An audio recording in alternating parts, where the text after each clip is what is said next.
Yeah, yeah, yeah, yeah, yeah, yeah. Don't just make your fucking beats.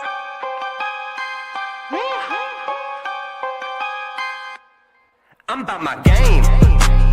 Live by the rules, we don't play the same. That's on my grade, that's on my name. I'm saying, I'm about my paper, about my game. I'm about my game. The video was supposed to come up. I apologize for that, folks.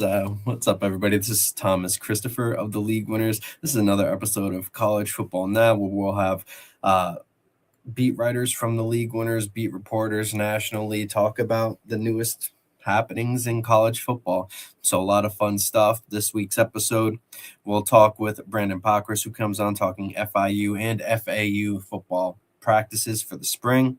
We'll talk the Delaware Pro Day, which I was a part of. We'll get into that in a little bit. We'll also talk Syracuse football and the Syracuse Pro Day, which I was also at with Dan Tortora. If he ends up coming on the show, that'd be fantastic. And we'll have Mackenzie Bernard here as well, and she'll be talking some USF football practices for the spring. Excuse me. And we could have a lot more. Who knows who ends up coming on? We might have some surprises, and we'll also have a player interview from the East-West Shrine Bowl for our latest prospect segment. So stay tuned for that one. As always, this is a live show. As you can just see, I'm tilting. It should say live in the box. So if you're watching this video, please make sure to hit that like button. It's completely free to do so. This is a live show, as I just mentioned. So if you do leave a comment, whether it's college football related, NFL related, and even potentially high school football related, we'll make sure to get to it live on the show. And if you do it after the show ends, please give me 24, 48 hours, and I'll make sure to get back to you after the show. If you're watching on X/Twitter, make sure to click that like button, click that retweet button. It really does help us out a lot. If you're watching on YouTube, if you like the content, please make sure to subscribe. We're always adding new content every week with this live show, and we'll start having interviews with prospects and players starting to get posted up as well. If you're watching on Facebook, make sure to click that like button as well. You can go to the page and follow the page, like the page as well, and send it to your friends and family if they like college football or football-related content. Now, like I said, we do have a great show coming up, but first I want to talk about pro days. I was at 2 of them, but we'll talk about the first one that I was at. This was this past Thursday or Friday. My days are starting to blend together, unfortunately. It was Friday. Okay. Sorry, I apologize. And that was the Delaware Blue Hens. Shout out to Ryan Carty, the head coach there. They made their first jump to the FBS football this past year in Conference USA. Ended up getting to a bowl game as well and winning it. They're one of 2 teams in college football history to do that so far, with the other, I believe, being Jacksonville State. Feel free to fact check me on that if you're watching. But Delaware's Pro Day, fantastic. A lot of great players there. Nick Mitacucci, the starting quarterback, actually wasn't there to throw to his guys, which was a little disappointing, but not out of the realm of, not anything unnormal or unfamiliar. But the kind of the talk of the pro days, there's a few players there that performed really well. The first one I'll talk about is offensive lineman Fenton Brose. He was in the East-West Shrine Bowl's top 1,000 in this offseason of 2025. He ended up not getting to the Shrine Bowl, but he was at the Hula Bowl. I did see him there. He performed really well there. He's a guy who's played inside and outside of the offensive line throughout his career while with the Delaware Blue Hens. And at the NFL level, scouts are talking about him moving inside full-time with a lot of center work, primarily at the pro day. So it'll be fascinating. It'll be fascinating to see how that goes. But in terms of pro day stuff, Fenton Brose, he put up 32. They called it 32, but it looked like 33 on the bench. If they did count to 33, it'd be tied for first at the NFL Combine amongst offensive linemen, but they did count it technically as a 32. So we'll just say 32 for now. Still great, fantastic numbers, by the way. Fenton Brose shouldn't be in trouble for that. But another player who this guy, he surprised the heck out of me, is Nick Carrica, the defensive lineman / defensive tackle from Delaware. He's a guy who's kind of been a plug-and-play player for the Blue Hens. He's not a guy who really had too many reps in college football, to be honest with you. He's more of a player that was a depth guy. When he had to start and come in, he would make plays. So he's somebody to keep an eye on for like a UDFA for certain teams. He put up 37 on the bench. That would have been tied for first among defensive linemen at the NFL Combine, and it was a legitimate 37. Actually, you know what? I might have to bring it on the screen here so that you guys can see this because it was very impressive. We'll share a screen here. I believe it's this one. And we're going to go back and we're going to start this over. And you guys are just going to watch this because this is insane. This is insane. I'm going to turn the volume down a little bit on this. Turn the volume off on that. Actually, you know what? Let's keep it up a little just so you guys can hear it. Like, this is insane strength. Look at this guy. Just like no issues. He's having zero issues right now with this bench press. Look at that. Look at that. Is this halfway through the video, by the way? Look at this. Look at this. This is insane. Absolutely insane. Do you know, I mean, I don't know if people understand how much strength you have to do this. Look at that.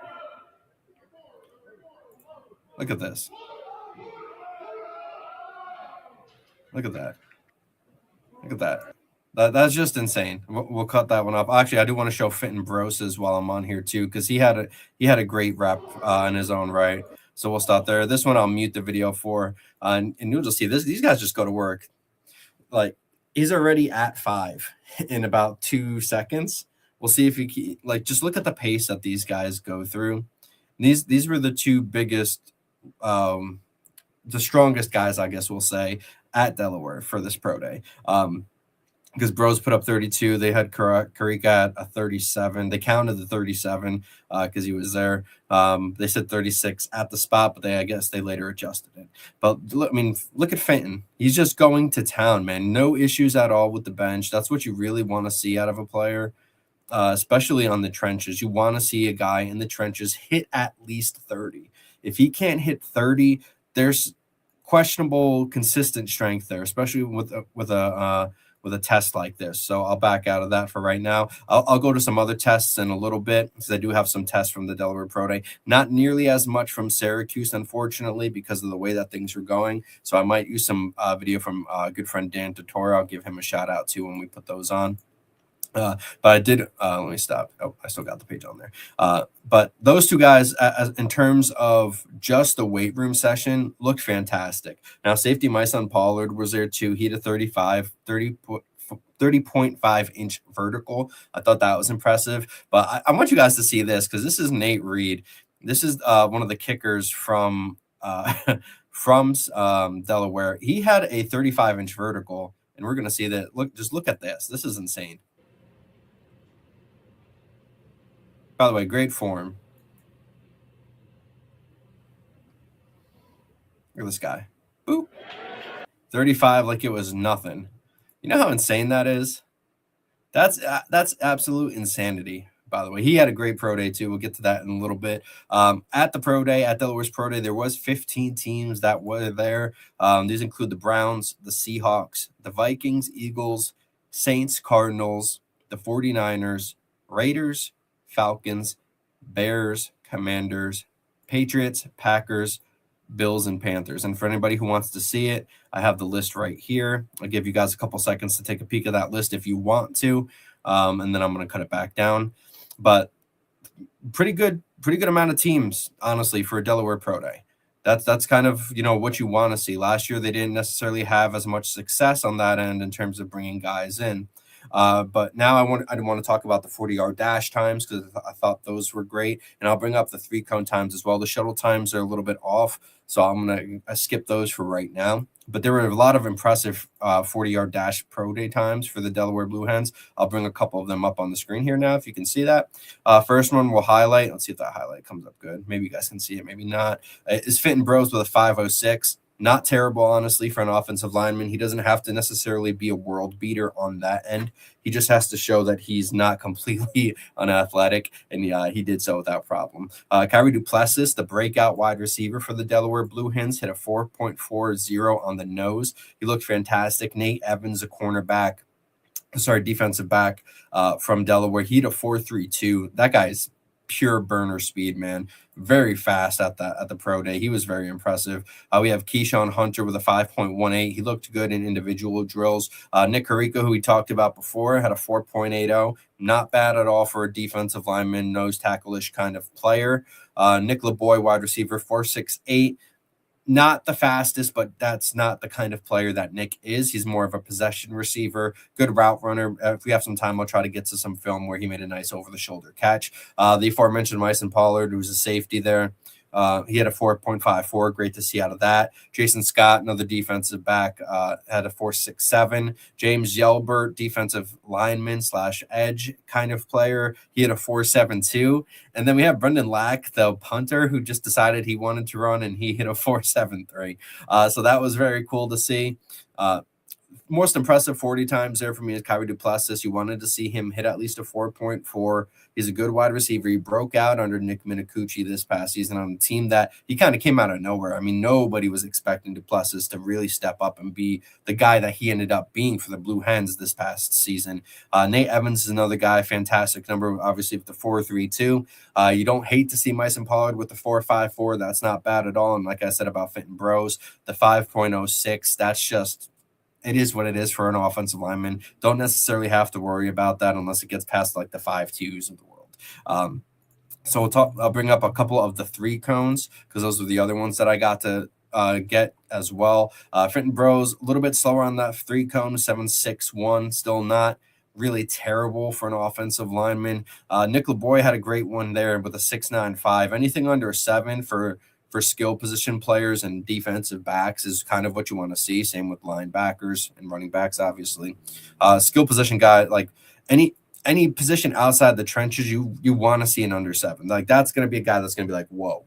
James Yelbert had a 7.40. Nick Carica had a 7.46. So like I said, he looked good throughout the pro day sessions. He's a little bit of an undersized defensive lineman, Nick Carica is, but he just makes plays, man. And he's got really great short burst speed and agility, and he's got massive strength, as we've shown from his bench press at this event. So he's somebody to really keep an eye on the UDFA side of things. Kyrie Duplessis hit a 7.01. These are hand timed, by the way, from myself. So there is room for error, whether, a little bit high, a little bit low. So we have to assume that Kyrie is in that 7-second range, whether it's above or below. So that's something we did want to see here in Duplessis, so that he hit that mark, basically hit that mark. That's fine. And then Keyshawn Hunter, he had a 7.99, but that was from a slip. I had to put that in, though, because they wouldn't let him continue with his 3-cone time because of that. That happens sometimes if some guys just either for whatever reason they continue to slip or they don't touch the line, because in shuttles too, they'll do that as well. If you don't touch the line in a short shuttle, they'll make you restart, and if it happens too many times, they'll just take you out. More on that later, because that actually happened at the Syracuse Pro Day. But for a 3-cone, if you slip, they'll give you a couple chances rather to kind of get that back. But if you don't manage to do so, I mean, you're kind of SOL if that makes sense. But like I said, I did mention a couple players who really stood out at the Delaware Pro Day. Fenton Bros, the offensive lineman, being one. We did have Kyrie Duplessis, who I talked about a little bit as well. Kicker Nate Reed obviously did fantastic. I'll talk about him in a little bit too. And Nick Carica, the defensive lineman. I'll show you guys a quick drill that I really liked seeing from Fenton Bros, because he put on about 30-ish pounds, more or less, whether of muscle, just 30-pound combination to move him from that interior. So just look at how quickly he's going through these offensive drill work right here. And it's like he didn't lose. It's like he didn't gain any weight. By the way, this is with 30 extra pounds that he's had from the end of the season as he makes the move from basically a do-it-all Swiss Army knife, more of a tackle kind of guy, to committing full-time inside. So that's something you really wanted to see from him. The Philadelphia Eagles scout that was at the event was incredibly impressed with him too.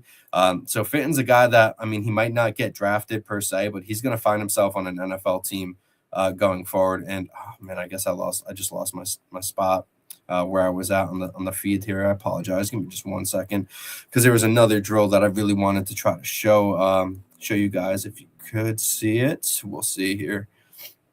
It was yes, that's right. Actually, there's two. The first one, I talked about Duplessis. One of the first ones here is just, I mentioned Nick Minicucci wasn't this quarterback throwing for the drills. So they had a coach there, and obviously, the timing's off. Things aren't going to be the same, but we'll just see this quick route by Kyrie Duplessis here. And look at the adjustment. Boom, grabs it while it's behind him, stays in bounds, gets his footing, and doesn't run into a bunch of cameramen on the sideline. That's something you always like to see from a player, is that type of awareness. And it lost footing again. I apologize. I don't know why it keeps doing that. Maybe if I have to click an actual back button. But the other one was the Nick LeBoy catch that I wanted to show you guys. So he's just going to go through here, running along that long crossing pattern, and then gets it right. That's just, you can't draw that up any better. Like I said, he's not going to be a world beater. He's more of a possession receiver. Whether or not he gets drafted, probably won't. I don't think he'll get drafted. I do think he has potential to be a UDFA kind of player, but he more or less is likely on a UFL, a European League team. In terms of LeBoy Duplessis, he could find himself as a UDFA potentially. And if, who knows what ends up happening? Duplessis is a player who really, like I said, really broke out in a big way. And the last player I wanted to talk about, obviously, was the Nate Reed, the kicker there for the Blue Hens. He ended up hitting 50 down the middle with so much room to spare. It was insane. He also snuck a 55-yarder in there, and he kicked it off the bad side of his foot. He even admitted himself, but it still snuck in there for a field goal. He told me he could have hit 63, 64 is probably his max. So we'll see. By the way, a lot of his kicks were actually hitting the top of the inside training facility. That's how much lift that guy has. So that's kind of the Delaware Pro Day wrap up, I guess I'll say. I do have our next guest in the green room, but that's kind of the Delaware Pro Day wrap up. A lot of interesting players there. Keep an eye on Fitton Bros as a person who either might be a late day 3 guy or a UDFA guy, but he's definitely going to find himself on an NFL roster. That's without question. Kyrie Duplessis is another player. Like I mentioned, Nick Harika, the defensive lineman. He's a guy. Myson Pollard, safety. Nate Evans, defensive back as well, just a speed guy who knows he could be a great special teams player to start, and then who knows what happens after that. So it'll be fantastic. And also Nate Reed. He's a guy that has NFL potential as a field goal specialist, so we'll see. But before I bring our next guest in, if you're just watching right now, please make sure to click that like button. It's completely free to do so. If you leave comments, this is a live show, so I will get to you while you leave the comments. If you watch the show after it ends, you can still leave a comment, and within 24 to 48 hours, I'll make sure to get back to you. If you're on X/Twitter, make sure to hit that like, retweet button. If you're on Facebook, make sure to hit that like and share button for your friends and your family. But this next guest I'm about to bring in, he has been at both the FAU, FIU, and USF Pro Day, practices for spring, a little trifecta action. He was actually out of practice today, if I'm not mistaken. It is VP of the League Winners, Brandyn Pokrass. Brandyn, how you doing today, my friend? I'm doing well. How are you? I'm doing good, man. Doing as good as we can be, right? So, obviously I talked some pro day stuff, but this is pro days and spring practices part deuce. So you've been since the last time this show aired, you were at a FIU practice and an FAU practice. Obviously I'll start with the FIU one first, although it's a little bit, a couple days now. What has grown from practice one to practice 2, if anything, and what kind of insight could you give fans? Well, they're actually in their second week already, so we're heading into, I think it's either practice 5 or practice 6. But it's been really cool to see already the differences between the offense last year and the offense this year. I think the biggest thing for me is the quarterback position. I think J.J. Cole, the Appalachian State transfer, is going to, if everything goes according to plan, obviously it's spring ball. We don't know how it's going to look in the regular season right off the bat, but he looks to bring an element to this offense that they just simply didn't have last year. They're able to push the ball deep down the field. He's able to get outside the pocket. It looked like they were sprinkling in a little bit of design run action, something that was used sparingly, but I think could be used even more. And the coolest thing with Cole so far is the accuracy has been there.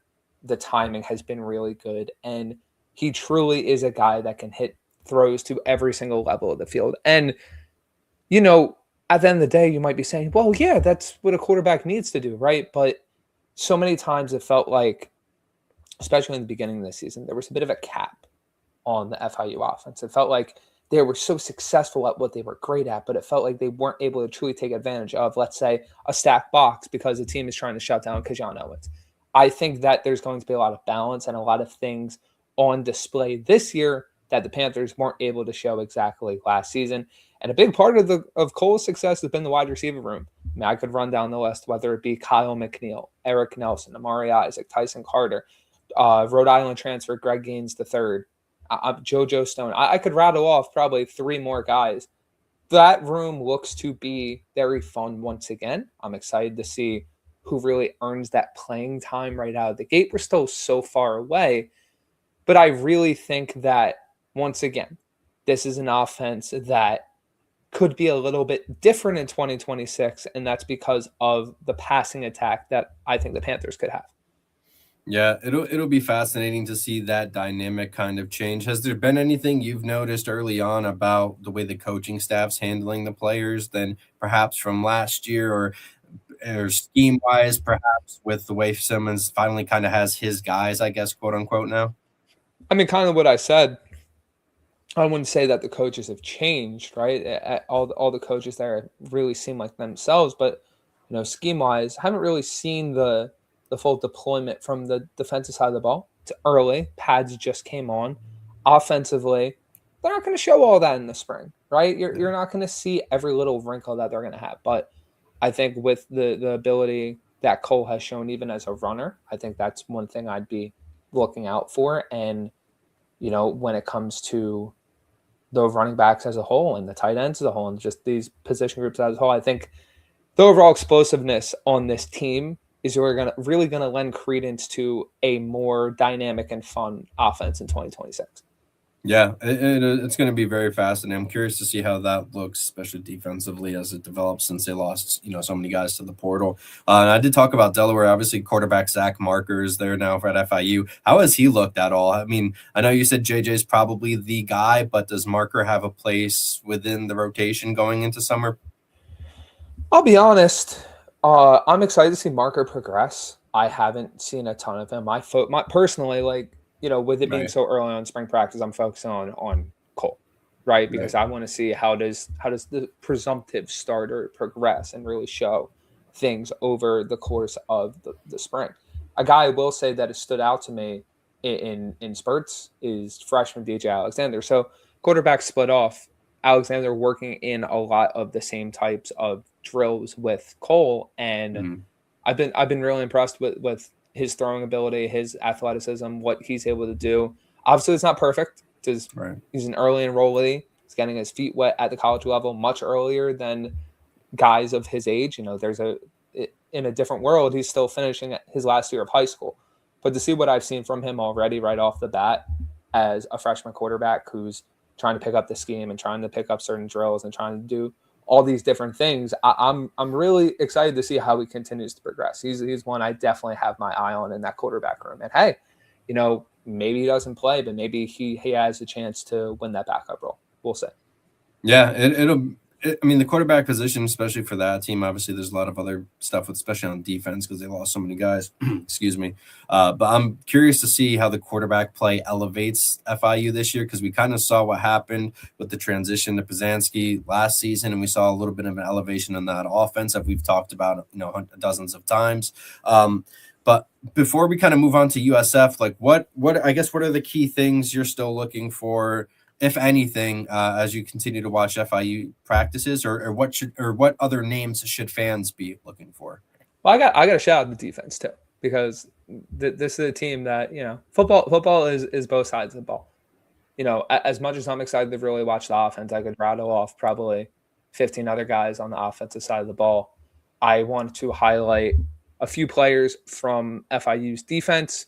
Carajus Hayes, I'm pretty sure he is the South Alabama transfer. He has been impressive. My bad. He is a freshman for FIU. He's been insanely impressive. Want to make sure I correct that.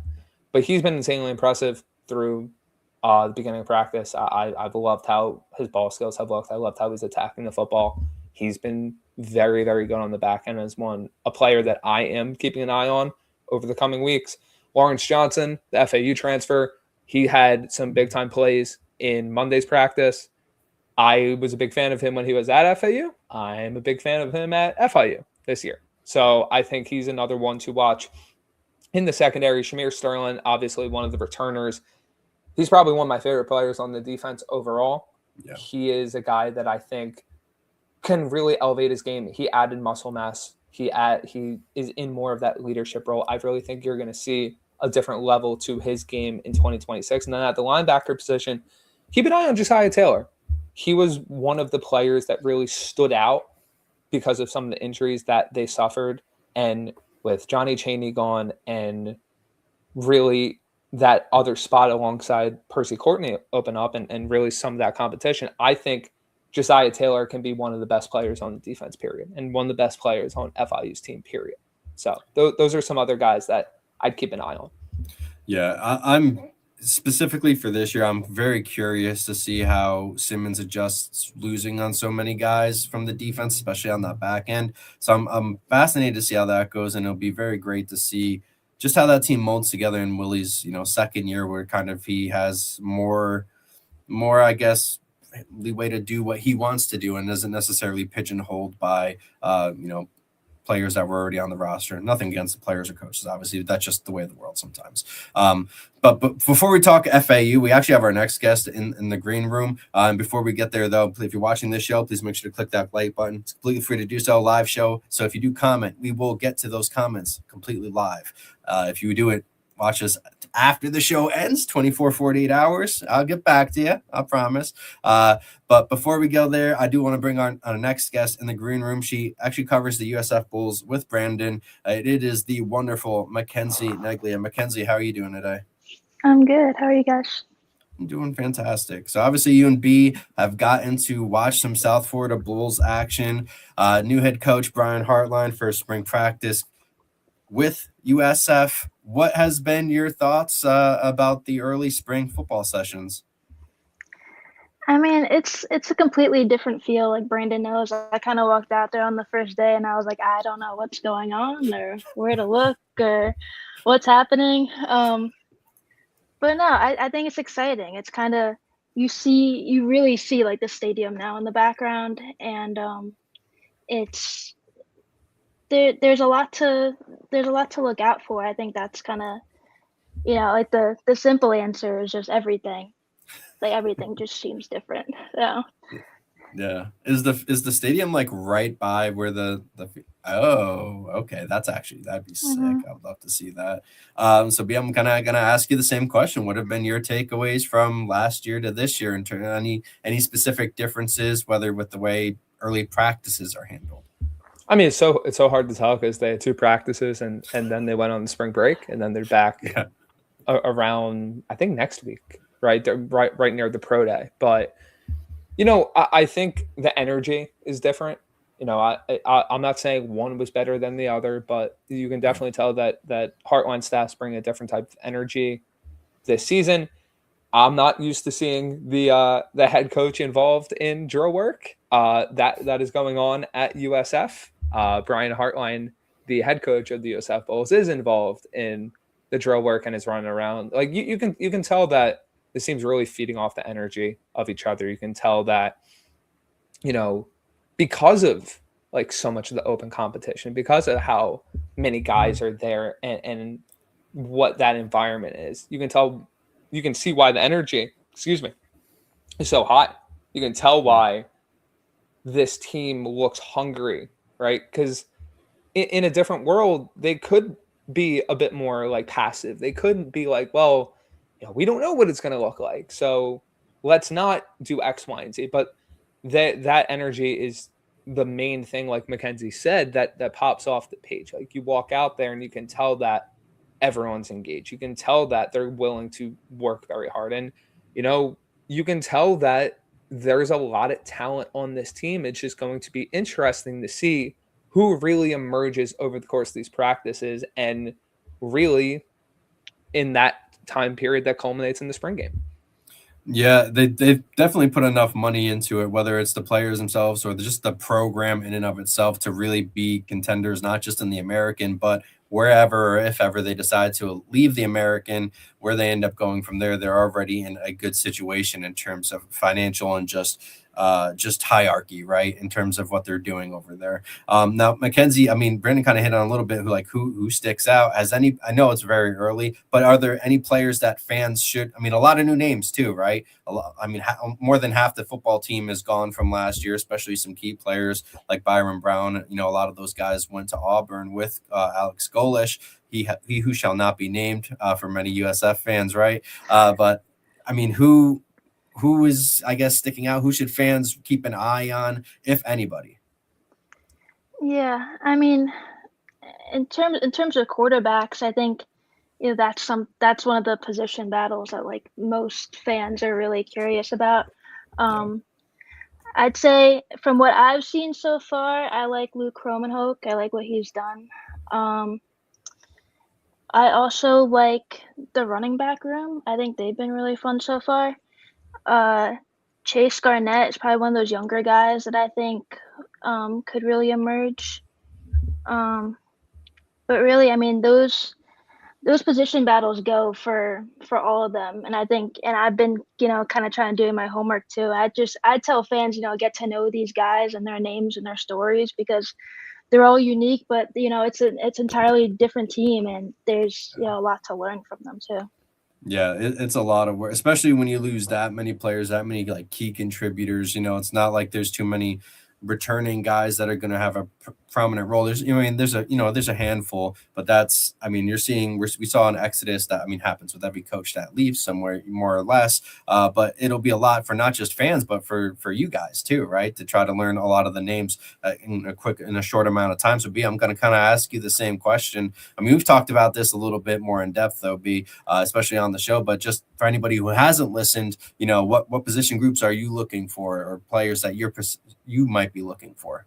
Well, one that's already stood out to me, Mackenzie can attest to this. While we're sitting in the lobby waiting for the first press conference from Coach Hartline, there was a wide receiver just sprinting down the field for a big play, and you see like half the team and coaching staff running down. And I think I made the joke to Mackenzie or someone in the room that you were going to see that on the internet later. And sure enough, you saw it. And that receiver is none other than Armand Branch, the Purdue transfer. He's one that I had circled as a guy to watch already heading into camp. And, whether that's because of the pedigree that he has, or the level of football that he played at, or the fact that, he has the opportunity to truly get a significant number of snaps, you want to see certain guys emerging and making big plays right off the bat. Because, yes, it's spring football. Yes, it doesn't mean that this is going to correlate to regular season success.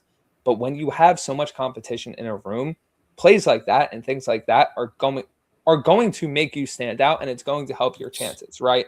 So whether it's a wide receiver doing that, or how a tight end maybe handles blocking versus pass catching, or how the different offensive line combinations work together, or even how a quarterback attacks 7-on-7 drills, or how they attack the minutia of their drill work. And the same goes for the defensive side of the ball.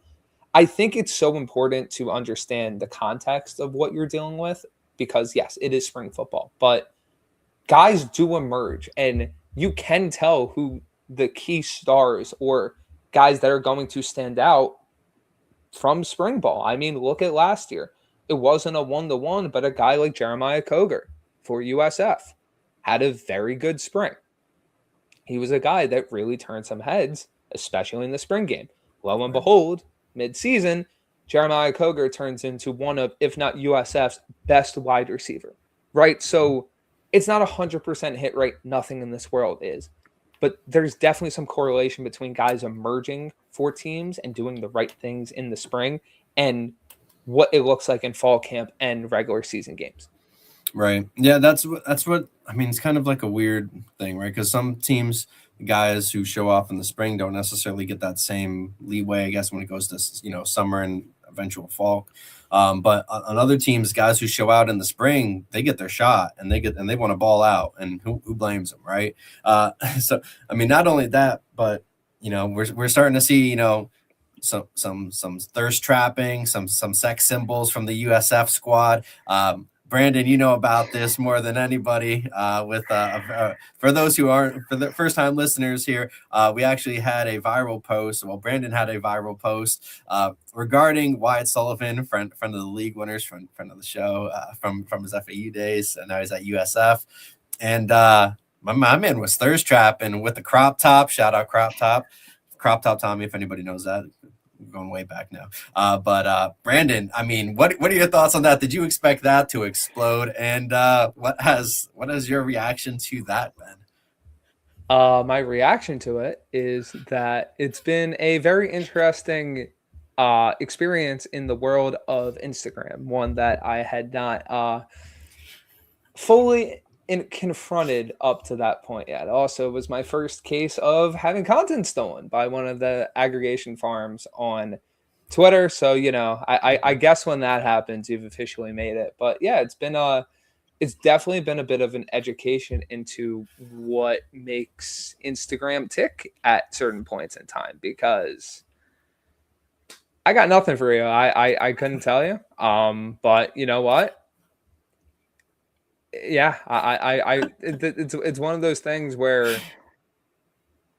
it's something you do as a part of the job.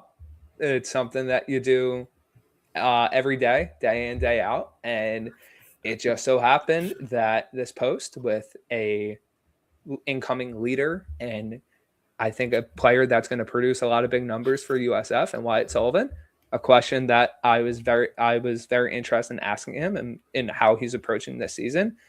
You got your perfect storm, and you have one of the returning players and one of the veteran leaders for USF blowing up on Instagram. So yeah, it's been a whirlwind, to say the least. Yeah, if he only gets any modeling contracts or commercials out of this, his lawyer might have to forward you some money there, B. So I mean, hey, the guy looks good. Let's just say the USF strength and conditioning program is definitely doing their job on that end too. Looks like a completely different guy from when he was at FAU.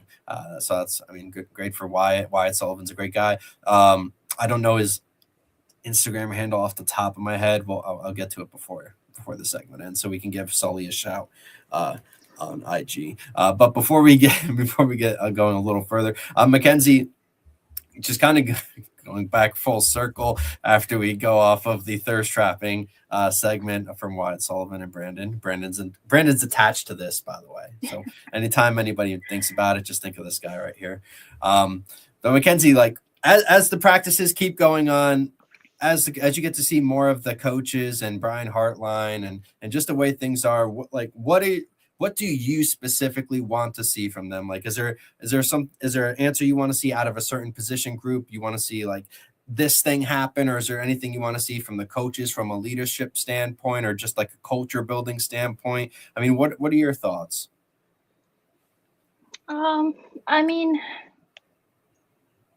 I'd say it's definitely a different kind of culture. Like I feel like I've seen more stuff of them on social media than I have like all of last season. Just like, just things that are going on in the team building and the all that stuff. I think the coaches being involved in practice is really cool.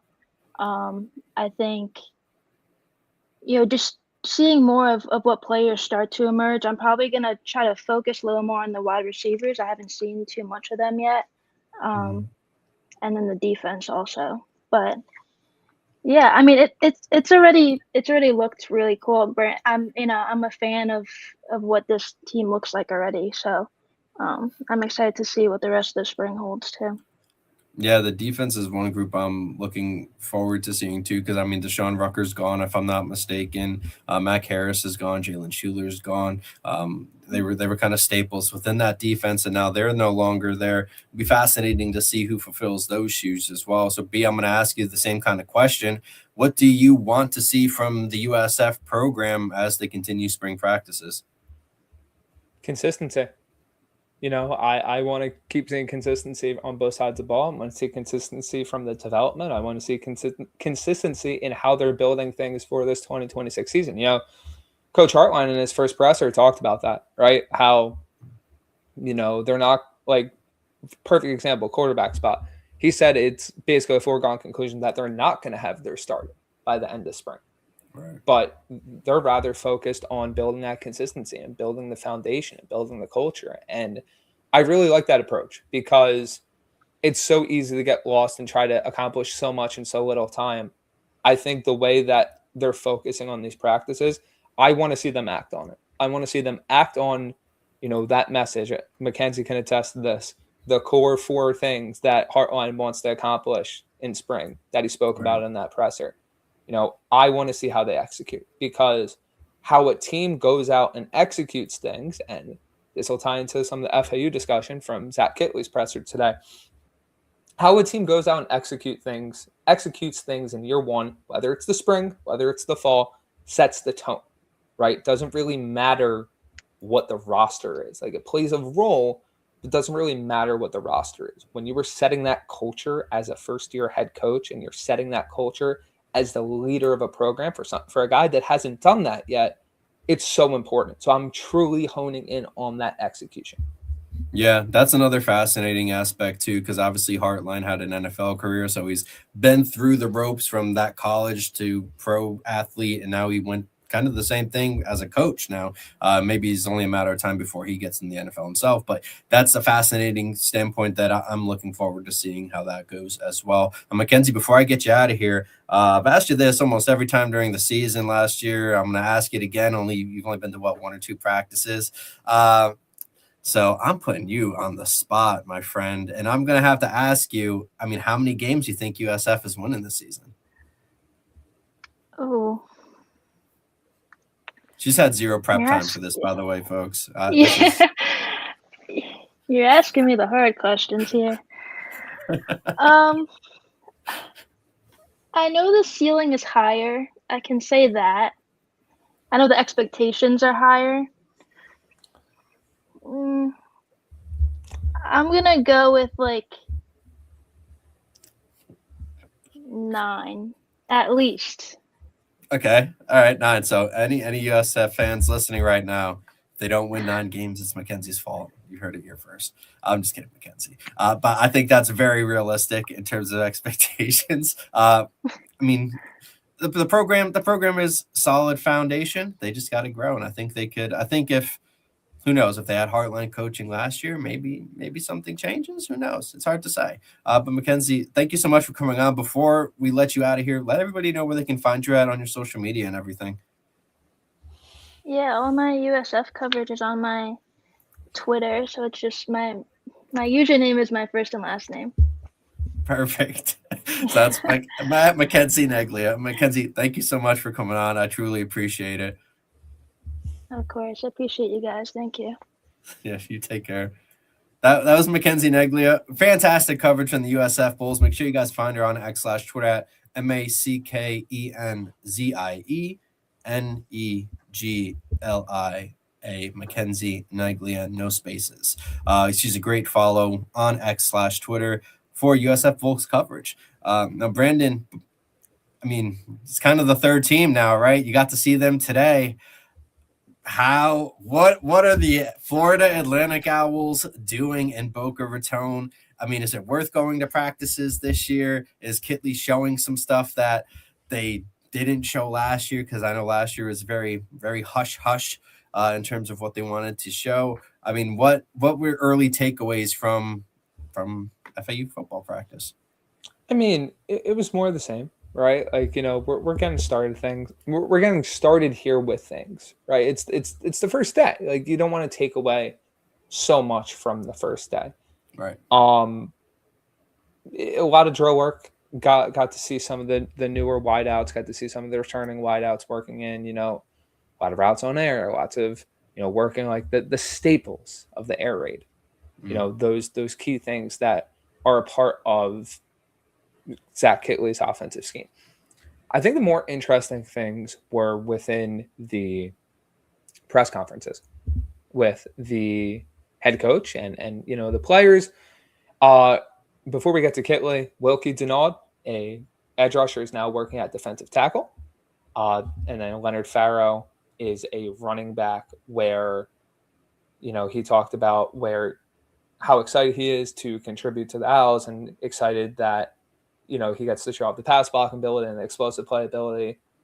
He's one of the more exciting additions, I think, in the transfer portal class. Truly feels like he can be the lightning complement to the all-around nature of what Caden Shields-Studden brings to the table at the running back position for FAU.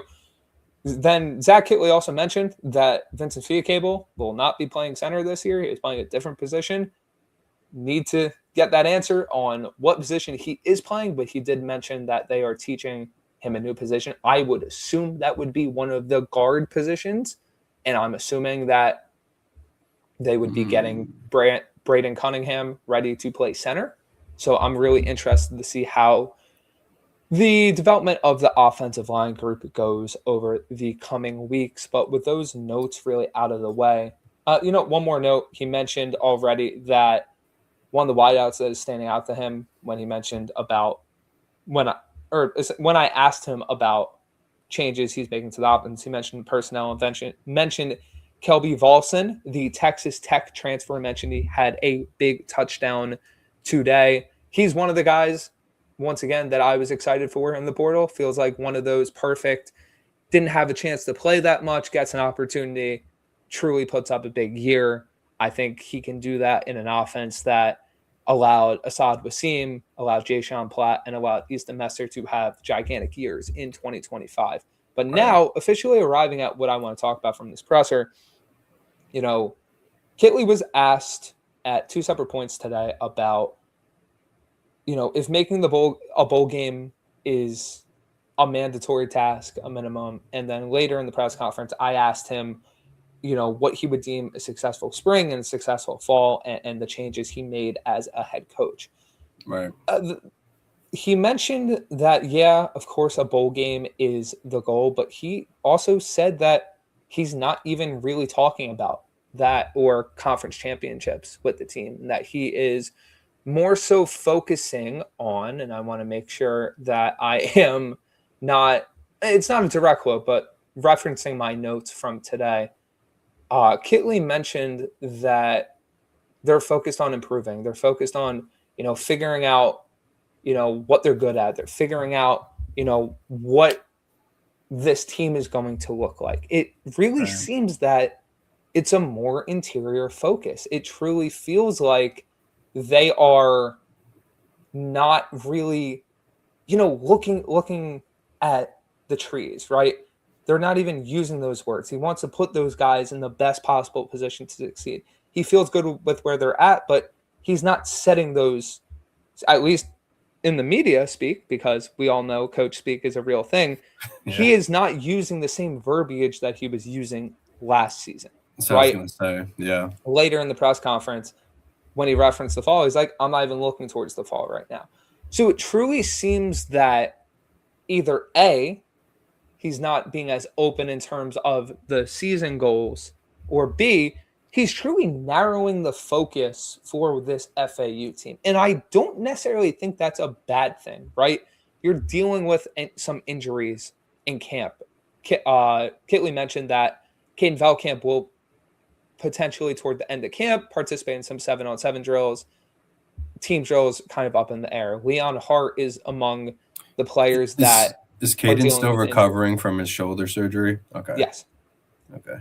That was mentioned in the press conference. Linebacker Leon Hart Jr., Deshaun Batiste, and CJ Doggett are recovering with injuries. So FAU is already a little banged up. It makes sense that the focus is more on the spring. It makes sense that they're focused on becoming as the best version that they can, figure out what they're good at. Because I think last year, there were some chinks in the armor. There were some flaws. There were some things that FAU did not do great. And I think in this extremely important year two that we've talked about for multiple weeks now, they need to make sure that they're at their best, that they're playing the best players, and that the scheme is as crisp and as solid and as functionable as it possibly can be for player 1 through whatever amount the college football roster ends up being, right? Because if it's not that, you're going to run into the same issues that you had last year. So I'm not saying it's necessarily a good thing. I'm not saying it's necessarily a bad thing, but I think it makes sense for this specific roster. Yeah, I mean, what was last year? It was all title talk and bowl. Now we're not just going to win a bowl game, but expectations of championship. And I know he was probably talking more long term, but he was also mentioning it for that year one, which I thought was a very hefty goal for a year one coach. I think he came crashing down to earth with the realities of having to take on a lot of different parts than when you're just a positional coach or a coordinator. So I think that we're going to see some growing pains from that Kitley saw last year. I think are going to help him going into this year. How much remains to be seen. There was one aspect that he didn't learn from necessarily, and I wanted to ask you this. He says that he does not plan on changing being the head coach, OC, and the quarterback coach. What are your thoughts on that? Should he have at least divvied up? I mean, maybe if it's not necessarily a guy who coaches that position per se, just have somebody in title and name only and helps him with more day-to-day stuff. What are your thoughts on that? I think he's trying to bridge that gap because I think he wants control over what he's best at, right? This is what he came up coaching. This is what he truly did to get a head coaching role. I think he's trying to bridge that gap by – and he referenced this in the press conference, saying that he wants to be more hands-on and wants to actually be around for the different areas of the team. That he wants to not just be so single-minded and focused on one area that certain things are sliding. He referenced that time management aspect. Now, saying it and practicing it are two different things, right? Yeah. I think that it can work. I'm interested to see the adjustments he truly made and how he handles that staff, but we're not going to know until we reach the season, right? We're not going to know what that workload truly looks like and what that takes away from other sides of the team until week one arrives and you're traveling to Gainesville to play Florida. So I think in a very adjacent way to USF, I am fascinated to see the execution of everything for FAU. I'm fascinated to see how things progress and what the energy looks like for the team. That was something that stood out to me toward the end of the season that wasn't exactly always in the right place, right? Yeah. How are you instilling the better discipline? How are you ensuring that the scheme functions at the highest level? How are you deploying personnel as opposed to last year? What does your offensive line look like? There are so many questions I have for a team that should be in position to compete in the American Conference. But they have to answer them. And those aren't all going to come in the spring. Those aren't going to come in fall. Those aren't all going to come by fall camp. But by the time you reach week one, I think this team, at least internally, needs to have the best idea of what they can do to win a lot of football games this year. Because if there's even a little bit of uncertainty, that's going to spell some bad news. Yeah, I mean, just for the sake of them, because I think Kitley's a good guy. I mean, obviously, I'm a fan of Caden and Easton, and both Cadens rather. I do hope that they get it together. I think moving Wilkie to defensive lineman is probably not a bad idea. I am concerned about the Fialkable move from center to guard because, I mean, do we know if Brandyn can handle the pre-snap reads that a center should be able to do? I mean, is that something you want to have changed, or does Caden mostly handle that? I'm very fascinated to know the answer behind that because I know that Kitley's kind of, has Caden as his son. He calls Caden his son so many times, so I'm fascinated to see what kind of responsibility he gives Veldkamp as a signal caller. But before I get you out of here, I mean, another question I wanted to ask you is, fans obviously know Camp of the world, Shields Dutton. I mean, most of them should know Shields Dutton by now. They also should probably know Easton Messer. But are there any other players that perhaps they should keep an eye on, or a familiar face that's came back that could play a bigger role this year? What should fans be looking for this spring? I think a guy that I have circled at wideout, Caitlin mentioned Volson. The one I'll highlight myself is Brandyn Hoke. I thought Hoke should have played way more than he did last year. I thought he provided something different that the wide receiver room didn't have. And I think that alongside a guy like Easton Messer, you're truly starting to build that basketball team in your wideout room. Hoke has a bit more size, but he still has the great movement skills. He can go up and get it. He showed off the contested catch ability in a few games last season. I think giving him that true, let's call it a wide receiver 2 or wide receiver 3 workload could truly help this offense in a big way. Let's say your other 3 wideouts on the field are Dom Henry, Easton Messer, and Volson, for an example. Hoke provides a different flavor to some of them, provides a different type of wide receiver to those guys, where now you throw a tight end on the field, or if you want to go no tight ends and go more 10, right? Like now you have a guy that can do a lot of different things. I truly think he can be that versatile chess piece that wins in a lot of different ways. And I want to see him get the snaps, right? Because he, on 12 receptions last year, had 177 yards.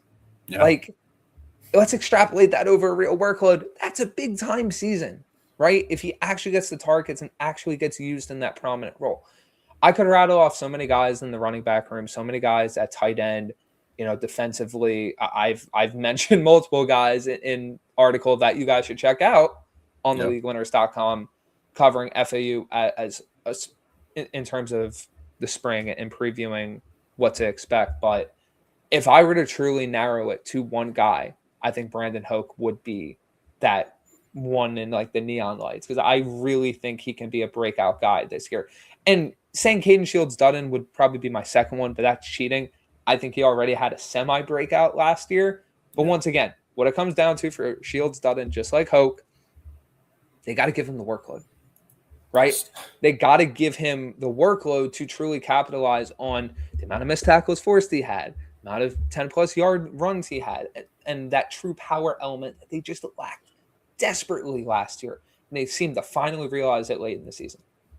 Yeah, I think those are great calls. Obviously, I love KSD. I mean, he probably should have gotten a lot more run last year. I know there could have been politics of an upperclassman. There's stuff happens, but he ended up showing out when he was given opportunities, and now hopefully he is in that main featured role with the FAU offense going forward. Brandyn Hoke is fantastic. I mean, that kid was putting up numbers when Velkamp got hurt and the team wasn't out of games, and he was still performing well. I honestly think a big reason why they let Asad Wasim go is because they had a lot of guys in that room ready to come up. I mean, Hoke being one of them.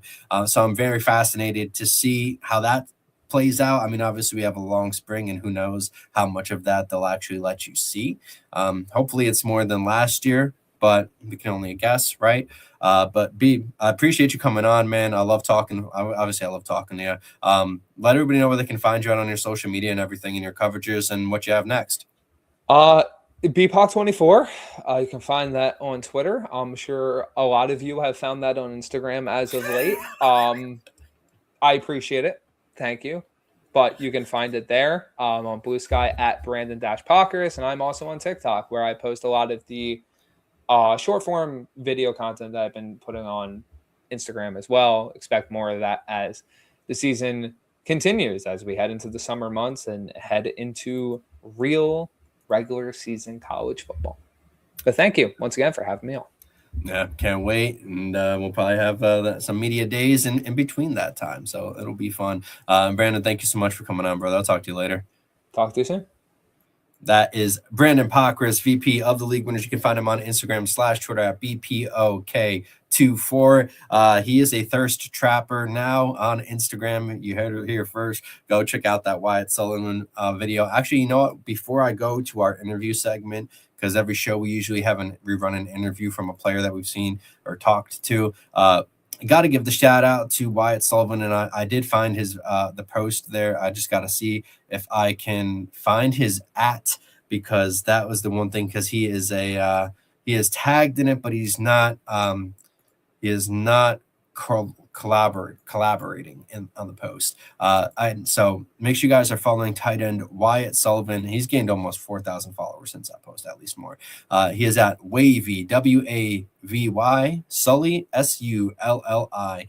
No spaces. It's WAVYSULLI. Wavy Sully. That's Wyatt Sullivan, tight end of the USF Bulls. Make sure you guys check him out and follow him on Instagram. Now, we should be seeing Dan Tortora tonight. I haven't heard from him yet, so I'm a little nervous. But if not, we'll talk some Syracuse football regardless. But before we do that, I want to mention one guy who we didn't really get to see at the pro day because he was outside doing his positional drills, but he's also the reason, I guess 90% of the scouts showed up to the pro day. We are going to show the interview that we had with Syracuse punter Jack Stonehouse. So at the East-West Shrine Bowl. So before, in our brief intermission, either before Tortora comes on or we just talk Cuse ball, I hope you guys enjoy this Jack Stonehouse interview. Punter, Syracuse University. We're here at the East-West Shrine Bowl. Kind of talk about your experience so far and what it means to you to be at this event. Yeah, it's awesome, right? Not a lot of people get this opportunity, so I'm just kind of taking it day by day, especially as a specialist. So it's really cool to interact with all of the scouts and all of that stuff, and get like a new group going with the specialists. So I've never met or practiced with Garrison or Dominic, so just kind of getting like a different feeling is cool. You've been one of the best punters in college football, and you come here and you're already punting well above NFL averages in terms of hang time and distance. Can you just talk about like what kind of work ethic and what does your routine look like to get to where you are right now? Yeah, I love punting, so it's not really like a sport to me. It's like a job, and I enjoy it. So I just kind of go out there, do the best that I can, try to stay as consistent as I can, and just put the team in the best position. Right, that's ultimately what I'm on the field to do. So flipping the field or pinning them inside the 5, that's just kind of like consistency or muscle memory. When you're out there, just say, hey, I'm going to do this, or I've done this before. And yeah, hang time, location, and distance is like the biggest thing for me. So just being able to like match that and eliminate the return.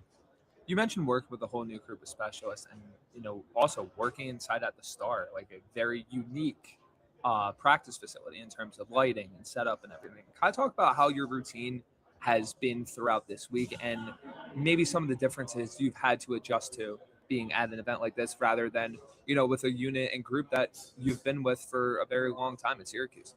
Yeah. As far as like just warming up and all of that stuff, I try to keep it similar, right? So my warm up has been the same a long time, all of college. But as far as like working with new guys, it's kind of cool because at the next level, that's the reality, right? You can be in, out, new guy, next guy, whatever it may be. So working with Garrison and Dom is like really cool because you get to learn like what they do best and like what I have never noticed. Like Dom likes the ball held a certain way, just like every other kicker, right? So just like figuring that out in a week is going to be it could be a reality in the NFL, and I think that's just kind of like how it plays out.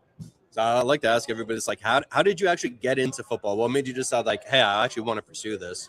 Yeah, I have a lot of family that punts. So my dad punted for USC, then the Giants, then I punted. My uncle punted at Stanford, and my cousin punted for the Titans, and then preseason with the Dolphins. So football was kind of always like a no-brainer, right? I always wanted to play football. High school, I played different positions. I played quarterback and all of that, but I understood that like, hey, I have the best shot at being a punter in college. I was getting offers, and I had a free coach at home whenever I wanted, right? Shifting off the field a little bit, I want you to describe to us your ideal day that doesn't involve football. What does that morning look like? What does the rest of that day look like? Ideal day, I'd say wake up. I'm not going to put a time on that. Just whenever I wake up, that's ideal. And first thing, I'd probably go hit the cold tub. I love hitting the cold tub. I think it just wakes you up, just gets your day started. Do that. Maybe get a little a little bit of a workout in so you don't feel like you didn't do anything all day. Go work out, go get like a upper body workout in, go hit the golf course with the guys on the team. I really enjoy that. So probably golf, sometime in there, eat, right? Maybe if you get to that. But yeah, a nice steak dinner would be cool. We like grilling and smoking a lot. So we smoke like ribs a lot in Syracuse. So that's kind of like a 6-hour ordeal. So, but yeah, I mean, just hanging out with all the guys and golfing. Now, I do want to ask you this, like, a lot of players have either a superstition, a game day routine. Does that apply to you at all? And if so, what is it? I don't think so. I think like as a specialist, if you do have a superstition and it does go like right, then you could be all like, you could be at shambles. But I feel like I'm kind of like a short-minded person. Like I literally take it one play at a time. I don't look towards anything. I just say, hey, I'm going to go punt this ball and do my best. And then I get off the field and it starts all over. My last question for you, this is the start of your overall draft process. It's a short week. It's a quick week, a lot of adjustments, but it's also the start of a months-long process that leads to the NFL. What do you want to accomplish the rest of the week here? And over the course of these next few months, what is your ultimate goal? Yeah, I just want to show that I have the ability to compete at the highest level. I feel like doing it in college is one thing, and then being able to take that next step into the NFL is a totally different thing. So, I mean, there's 32 punters in the NFL, right? And there's only 32 punters. It's not like wide receivers or quarterbacks where you can have extra. So just getting an opportunity to go do that and compete would be like my ultimate goal. Just show a team like, hey, I can do this. I have the ability to do this. And if you make me your guy, I'll hopefully be able to do it for a lot of Sundays. But I mean, end goal is obviously to make a team and play. But I mean, if not, then I'm taking in all the experiences, meeting all new people. So it's good.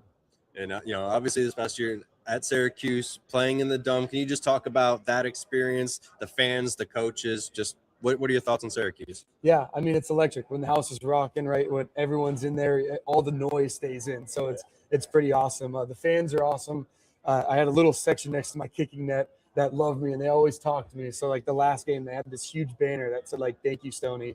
So it was, like, really cool because I had, like, my own little group right there. Whether I was like trying to lock in or not, they were still yelling at me. They're all cheering me on, but the fans are really awesome. And also my family, they made it out to all my games or most of my games. So it was cool. But yeah, coaches are obviously awesome. Coach Brown is one of a kind. And I love that he's like a true person through and through. So yeah, I couldn't have had a better experience. I love that, man. And before we get you out of here, brother, just let everybody know where they can find you on your social media. Yeah. My Instagram is Jack_Stonehouse. And then I think my Twitter is _Jack Stonehouse. So not that hard.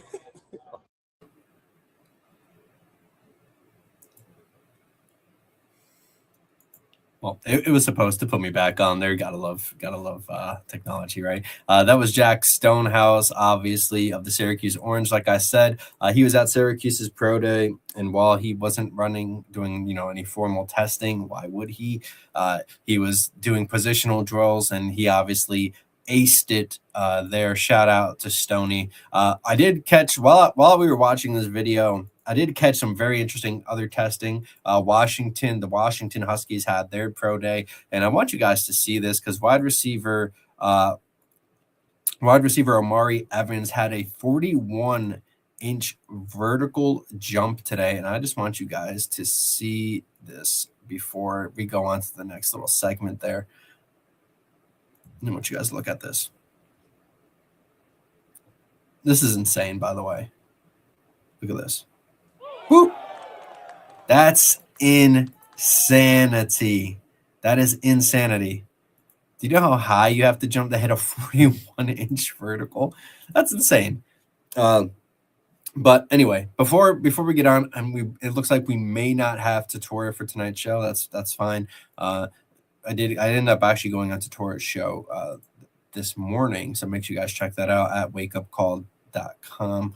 I was at Syracuse's Pro Day yesterday on Monday, and there were multiple teams there. I'm going to bring up the list right now so everybody watching can see this. Oh, wrong page. I apologize. That's what I was going to share next. Shout out to Deuce Chestnut. I apologize for that. These were the teams that were on Syracuse's Pro Day. And for anybody listening on the audio-only version, I will say them for you as well. We have the Falcons, the Eagles, the Packers, Giants, Bills, Colts, Browns, Ravens, Chiefs, Vikings, Raiders, 49ers, Commanders, Bears, and a couple others. Those couple others include the New Orleans Saints, who had a formal interview with Syracuse tight end Dan Villari. So that was fantastic to see. I will talk about some 40 times as well, because I do have those posted. So if you guys take a look here, these are the notable 40-yard dash times. We have Deuce Chestnut, safety / defensive back / cornerback, whatever you want to call him. He looked great. He's basically a Swiss Army knife on the back end. He ran a 4.46 here. We have safety Devin Grant, who is, he's got some crazy length to him, length and size to him. He's a great player in his own right. Very athletic kid. He ran a 4.47 on his 40-yard dash. We have Dan Villari, who I just mentioned not long ago. He ran a 4.60 and a 4.66. I know a couple people out of times a little bit later than that, but my times are, it's all hand timed, but I'm not too far off from what other people. I'd actually had one of his personal wide receiver coach DM me as well and said he had similar times. I just wanted confirmation. We have Kevin Jobity. I'm a big fan of Jobity, defensive lineman out of Syracuse. He ran a 4.85. So we had, that's something that we want to see. Fantastic. He's an underrated guy, by the way. Kevin Jobity. Keep an eye on him for UDFA guy. I talked about that on Tortora show as well, so just keep an eye on him. We have Will Nixon, running back. He ran a 4.52. Anwar Sparrow ran a 4.60. We have Justice Ross Simmons, who ran a 4.53. Then we have Trayvon Saunders from Colgate, who ran a 4.40. Trayvon Saunders, I'll talk about him in a little bit, but that just keep an eye on that name as we keep talking. By the way, David Reese, who's not mentioned on there, I did have a quote tweet on him from that tweet. He ran a 4.53 as well. Also, Cornell Big Reds defensive back Damon Barnes ran in the 4.5s as well. He was also at Syracuse's Pro Day. And then I think I have couple other times on here as well. We have Dan Villari's 6.72 and Devin Grant's 6.89 for the 3-cone time. Those are hand timed. So this is another tweet that I wanted to show you guys. Trayvon Saunders, who he's from Colgate wide receiver. He has a slot receiver build. He was at the Syracuse Pro Day. He's an incredibly dynamic receiver. 682 yards in 5 games that you see right here. He ran, but this is the crazy part. He fractured his fibula in October. So he ran a 4.40 40-yard dash only 5 months after fracturing his fibula. Do you know how insane that is? That is absolutely insane, by the way. This guy he's a player that may not get drafted because he comes from Colgate, but he is a player that should see himself on an NFL team as a UDFA or otherwise. And I will stand by that. He has no problem performing against P4 schools as well. And among those 682 yards that he had with Colgate, he had over 100 yards against Syracuse. And this is before they lost Steve Angeli. So something to keep an eye on as you go forward. I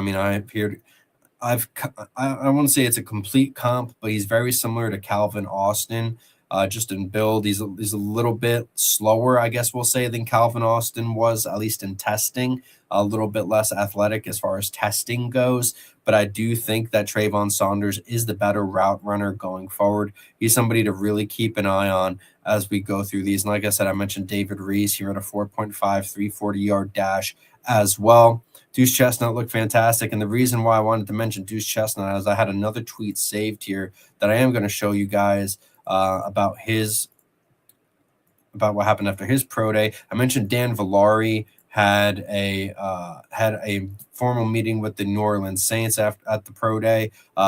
From sources, this is from Justin M. He works for Sports Illustrated. Deuce Chestnut has been invited to the Bills local pro day and the Eagles local pro day as well. That's on April 11th is the Bills pro day, and the Eagles local pro day is on the 15th of April. He had 6 interceptions, 197 career tackles per Justin during his time at Syracuse. So Deuce Chestnut is a player that I'm a fan of. He was at the Hula Bowl. He's a very veteran guy.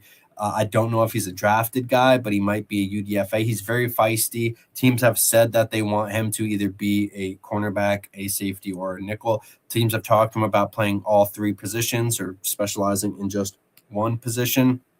So we'll see how that goes. But he is a feisty guy. He's a very veteran leader type of player. Like I said, he was at the Hula Bowl, and he was kind of the leader on the defense when they were doing practices, making sure the guys were in the right position, teaching other defensive backs what they need to do in order to succeed on X play, Y play.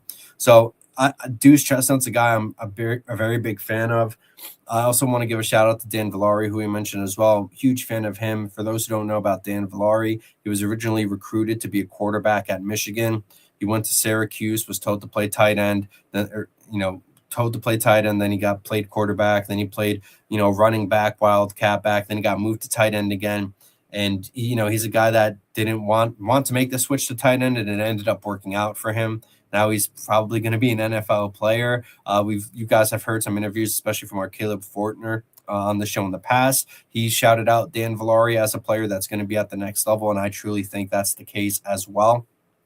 I also want to give a shout out to Devin Grant, the safety out of Syracuse. He's a very athletic player. I think he has a lot of potential, a guy who can come in at special teams and then move his way into a rotational piece role at the safety position as a defensive back. I think he's really good. Austin Collins, offensive lineman. He could be a scout team kind of offensive lineman and potentially find himself in a rotational role going forward as well. David Reese, 8th-year player out of Syracuse, I know, but he's got NFL build. He truly does have NFL build. You're not going to find many defensive linemen / edges who can run a 4.53. He also had a 10.5-inch broad jump, which is really good, by the way. So he's just an athletic freak. Seeing him perform well at the pro day wasn't necessarily a surprise to me, but he's somebody to keep an eye on as well. I did mention Kevin Jobity, another guy who could potentially find himself sticking on a practice squad or something like that at the NFL level too. I'm a big fan of him as well. I mean, there's a lot of good guys. George Rooks is another player to potentially keep an eye on. There's quite a few players. Anwar Sparrow, linebacker from Syracuse. He ran a 4.60 on his 40-yard dash. He's not too bad either. There's a lot. There's really a lot of players that are at that Syracuse Pro Day. And obviously, I mentioned Trevon Saunders from Colgate is another guy that I really think everybody should keep an eye on. But with all that said, we are reaching that time now, since I don't think we're going to get to Tortora. He hasn't gotten back to me yet. So shout out to Dan. I do appreciate him regardless. And make sure you guys follow him at CallDT on X/Twitter. And I think he just got back to me. We'll see if he can come on. Maybe not. We'll see. I might have to end the show now, unless he comes in the room. But with that said, and he's in here now actually. We actually do have Dan in here. But before we get to Dan, just very quickly, make sure you guys hit that like button. It's completely free to do so. This is a live show. So if you comment on the show, we'll get to it live. Or if you comment after the show ends, give me 24 to 48 hours and I'll make sure to get back to you. I am going to bring him on quick. We'll probably do about, 10, 15 minutes, so I don't keep him too long. I do appreciate him. This is Daniel Tortora. Dan, thanks so much for coming on, man. I appreciate you. Yeah, man. Sorry. I was doing a few things. NCAA tournament has begun officially today. Yeah. Let's go, Howard. And so, I wanted to make sure I got on for a few, but I didn't want to make a promise if I couldn't keep it. So I was able to be here. I always appreciate the invite and happy to be hanging out for a few minutes. Thanks for having me. No, yeah, absolutely. So I was just talking a little bit about the Syracuse Pro Day. Obviously, you were there with me. While I was taking 4 times, you got a lot of great video coverage. Can you just talk to me about what that day means for you, seeing a lot of these, Syracuse players, like not technically suiting up for the last time, but kind of their last time in the building as a member of the Syracuse Orange? Yeah, man. I'm always, I mean, every year I make it a point. I reach out to everybody that's is willing to listen and give an opportunity. I always tell the guys like, hey, let's do a pre-draft thing. Love to do a bunch of things, but if we can do one interview just to tell your story, I always try to do that. So I've already done some stuff with Tank Wilson Jr. and with Will Nixon, Dan Villari, and I have a series called Neapala Dan's. So, we've been doing that for the last couple months. And Jack Stonehouse, he's been on. I mean, I just really, I'm proud of these guys and they matter to me. And so, this last time seeing them before the NFL draft, it's just important for me to network and connect with them, build deeper bonds, and just let them know that I support them. I mean, my favorite part of the day was walking up to guys and going to shake their hand and give them a hug. And, when I walk up to them and they look and they see me and they smile and they're like, "What's up, Dan?" And, they gave me a big hug. And like, that's what means the world to me, getting to talk with Deuce a little bit more, with Dev, with Anwar, more than we've ever talked, that meant the world. And then Jack and I were talking like old friends, and, Villari and I were texting, and Will Nixon and I were talking about Spider-Man and stuff that we love. And then seeing Tank and just, slapping him on the back and being proud of him. And Anwar Sparrow and I, we hugged after we did the interview, and it was like this really big hug. And it was like, it was all love. And so, yeah, man, I love going to Pro Day because I just love seeing the guys and supporting them and letting them know that, somebody's in their corner and wants to see them succeed. And I just network like crazy that day. And, I've already connected with the coaching staff at Colgate, and we're going to have some specials coming up the next couple weeks. Hopefully Trayvon will be on the show. Going to have Damon Barnes on from Cornell. So, I mean, really the Pro Day is just an opportunity for me to spread love, be supportive, hang out, and then make sure that I get as many numbers that I don't have as possible so that I can continue to tell the stories of these guys. But I mean, the personalities are fantastic. And I mean, yesterday was laughing, hugging, shaking hands, and just, telling people you're proud of them. That was my favorite part of the day.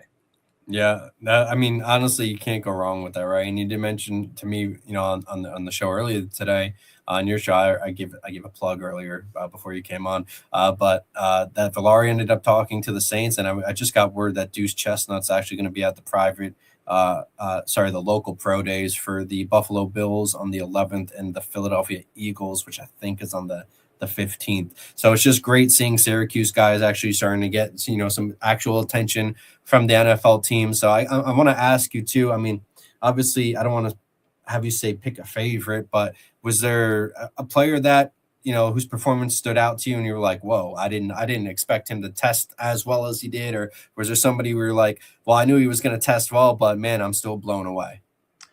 Yeah, I mean, I think Villari just continues to impress me. I'm not surprised, but I'm just like, I'm super happy for his work ethic. I mean, his attention to detail. And I asked him like what he's doing. He's like, I'm getting in the word, like reading the Bible, just staying locked in, praying to God, trying to be a better person. There's a lot of things he's doing besides football. And so I'm really pumped to see him. So, I mean, I texted him after. I was like, did you see the videos? And so we were talking about that because I was like, man, I got you. Like, I got all your drills and wanted to make sure I did that. I'm happy to see Tank out there. I'm really hoping that Tank gets an opportunity. I mean, David Reese, getting to talk with him and seeing him out there. I mean, running like a 4.53 unofficial 40. That's nuts for a D lineman with all the muscle that he has too. I mean, like, I know the Hulk can run and jump, but so can David Reese. And Will Nixon surprised me in a good way with his speed. I already think that he's got versatility, special teams, catching the ball in the backfield, pass pro. He played with Michael Penix Jr. at Washington, played with Kyle McCord here before he got hurt, and then got healthy and then played this season. And now he looks the healthiest. He told me, he's 100%. He's ready. I mean, Stoney, we didn't get to watch because for some reason, smoke and mirrors, Syracuse doesn't allow you to watch punters punt. But, I think Stone, I mean, dude, that guy is so locked in and so himself. And he's just he's a personality that he's going to be in the NFL for 15 years. And Riley Dixon, I feel the same way about him. And so, I think I'm not surprised in certain things, but I was surprised in the speed of Will and David, not in a bad way, in a good way. And then, the D-line drills, just the way that some of those guys put those, bodies on the ground, so to speak, and just watching all of them. I mean, Rooks, it's so good to see Rooks out there running, and, Demetrius Weatherspoon, I like seeing him out there. Austin Collins and I were talking, and, I'm excited for him, and he's locked in, and so we were talking about a lot of things. And so, yeah, I mean, I think there was a lot of guys that time-wise did well, and, with some drills looked good. So I think all the surprises were pleasant. And, I'm feeling really good about Villari and Stonehouse. I'm feeling better about Nixon. And I'm hopeful about everybody else. I mean, I think Dev, running like he did, knowing that he already has the height. And, I really want somebody to give Deuce a chance because I felt like he played out of position, and that's not his fault. Right. And, I'd love to see Tank. I mean, I love Tank's story, and just, man, I love Tank, and he's got a lot of support, a lot of love. Anwar Sparrow, man, he surprised me too, how fast he ran. Yeah. So, yeah, I would say there wasn't a bad, like, oh my goodness, that surprised me. Like, there's no one that let anybody down at Pro Day, definitely not themselves. And yeah, I mean, I hope a lot of these guys are going to be at camps. I'm not worried about that. And I just hope that, we get to see 3 or 4 of them drafted. I think 2 of them will be drafted. I'm hopeful for 3, but we'll see. Yeah, I mean, before you came on, I was playing the Stoney interview we had with him at the Shrine Bowl. Stoney's just a great guy, man. He's so chill and down to earth too, but at the same time, you can just tell that this man's gonna be an NFL punter.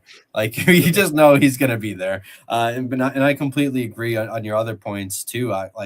There was no play there when I was like, oh, that was bad. There was none of that whatsoever. And that's something you really want to see, especially at a pro day. That means so much to the players after the year that the team had, right?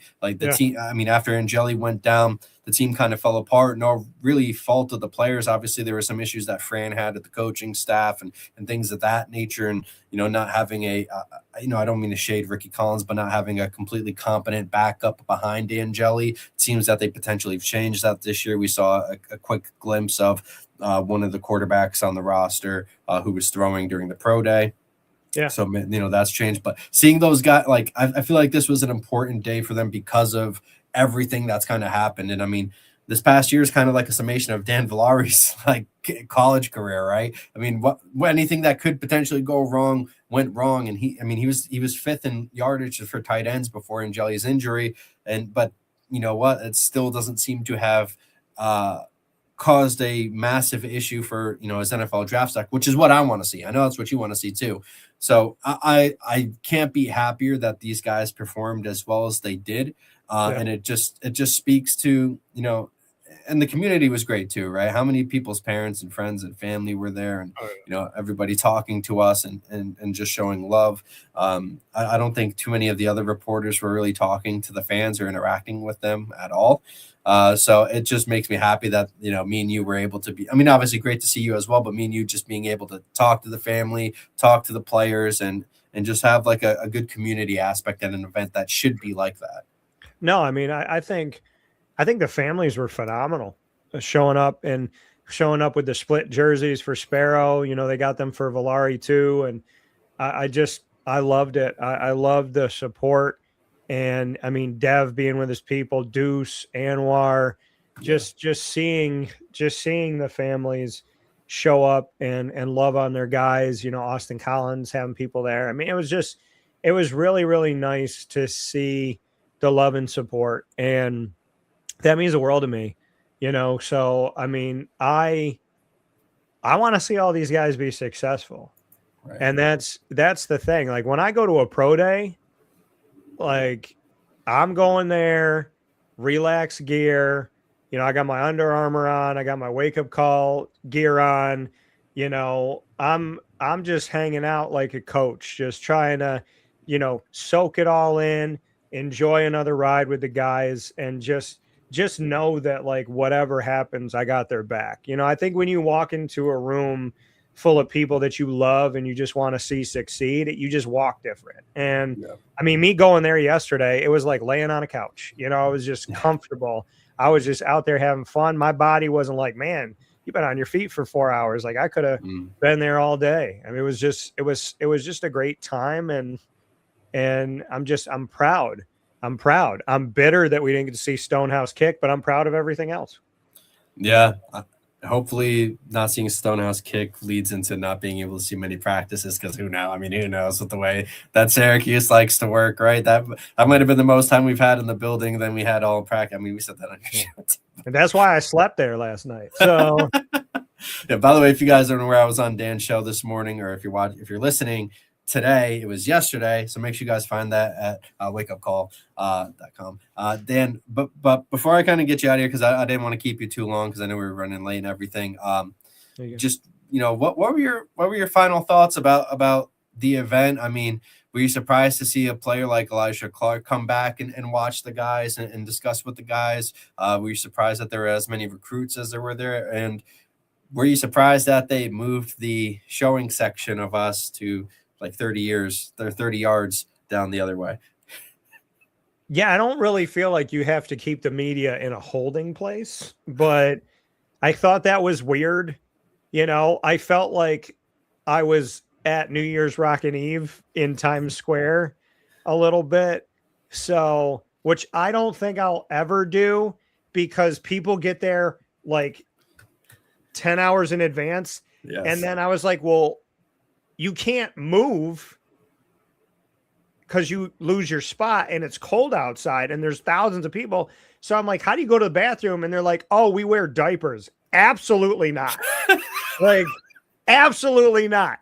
I pray that I get to live to see 100 years at least. And I pray that the Lord allows me to hold on to my bowels. I do not want to ever be in a scenario where I have to pee into a diaper. So, I mean, let's just be real about that to everybody that's out there. And they're like, man, New Year's Rockin' Eve, that looks great. I will do it on one condition and one condition only. Fly me in on a helicopter. I'll be on the top of a building, because then if I go to the bathroom, like, you can't see me around everybody, And so here's my thing.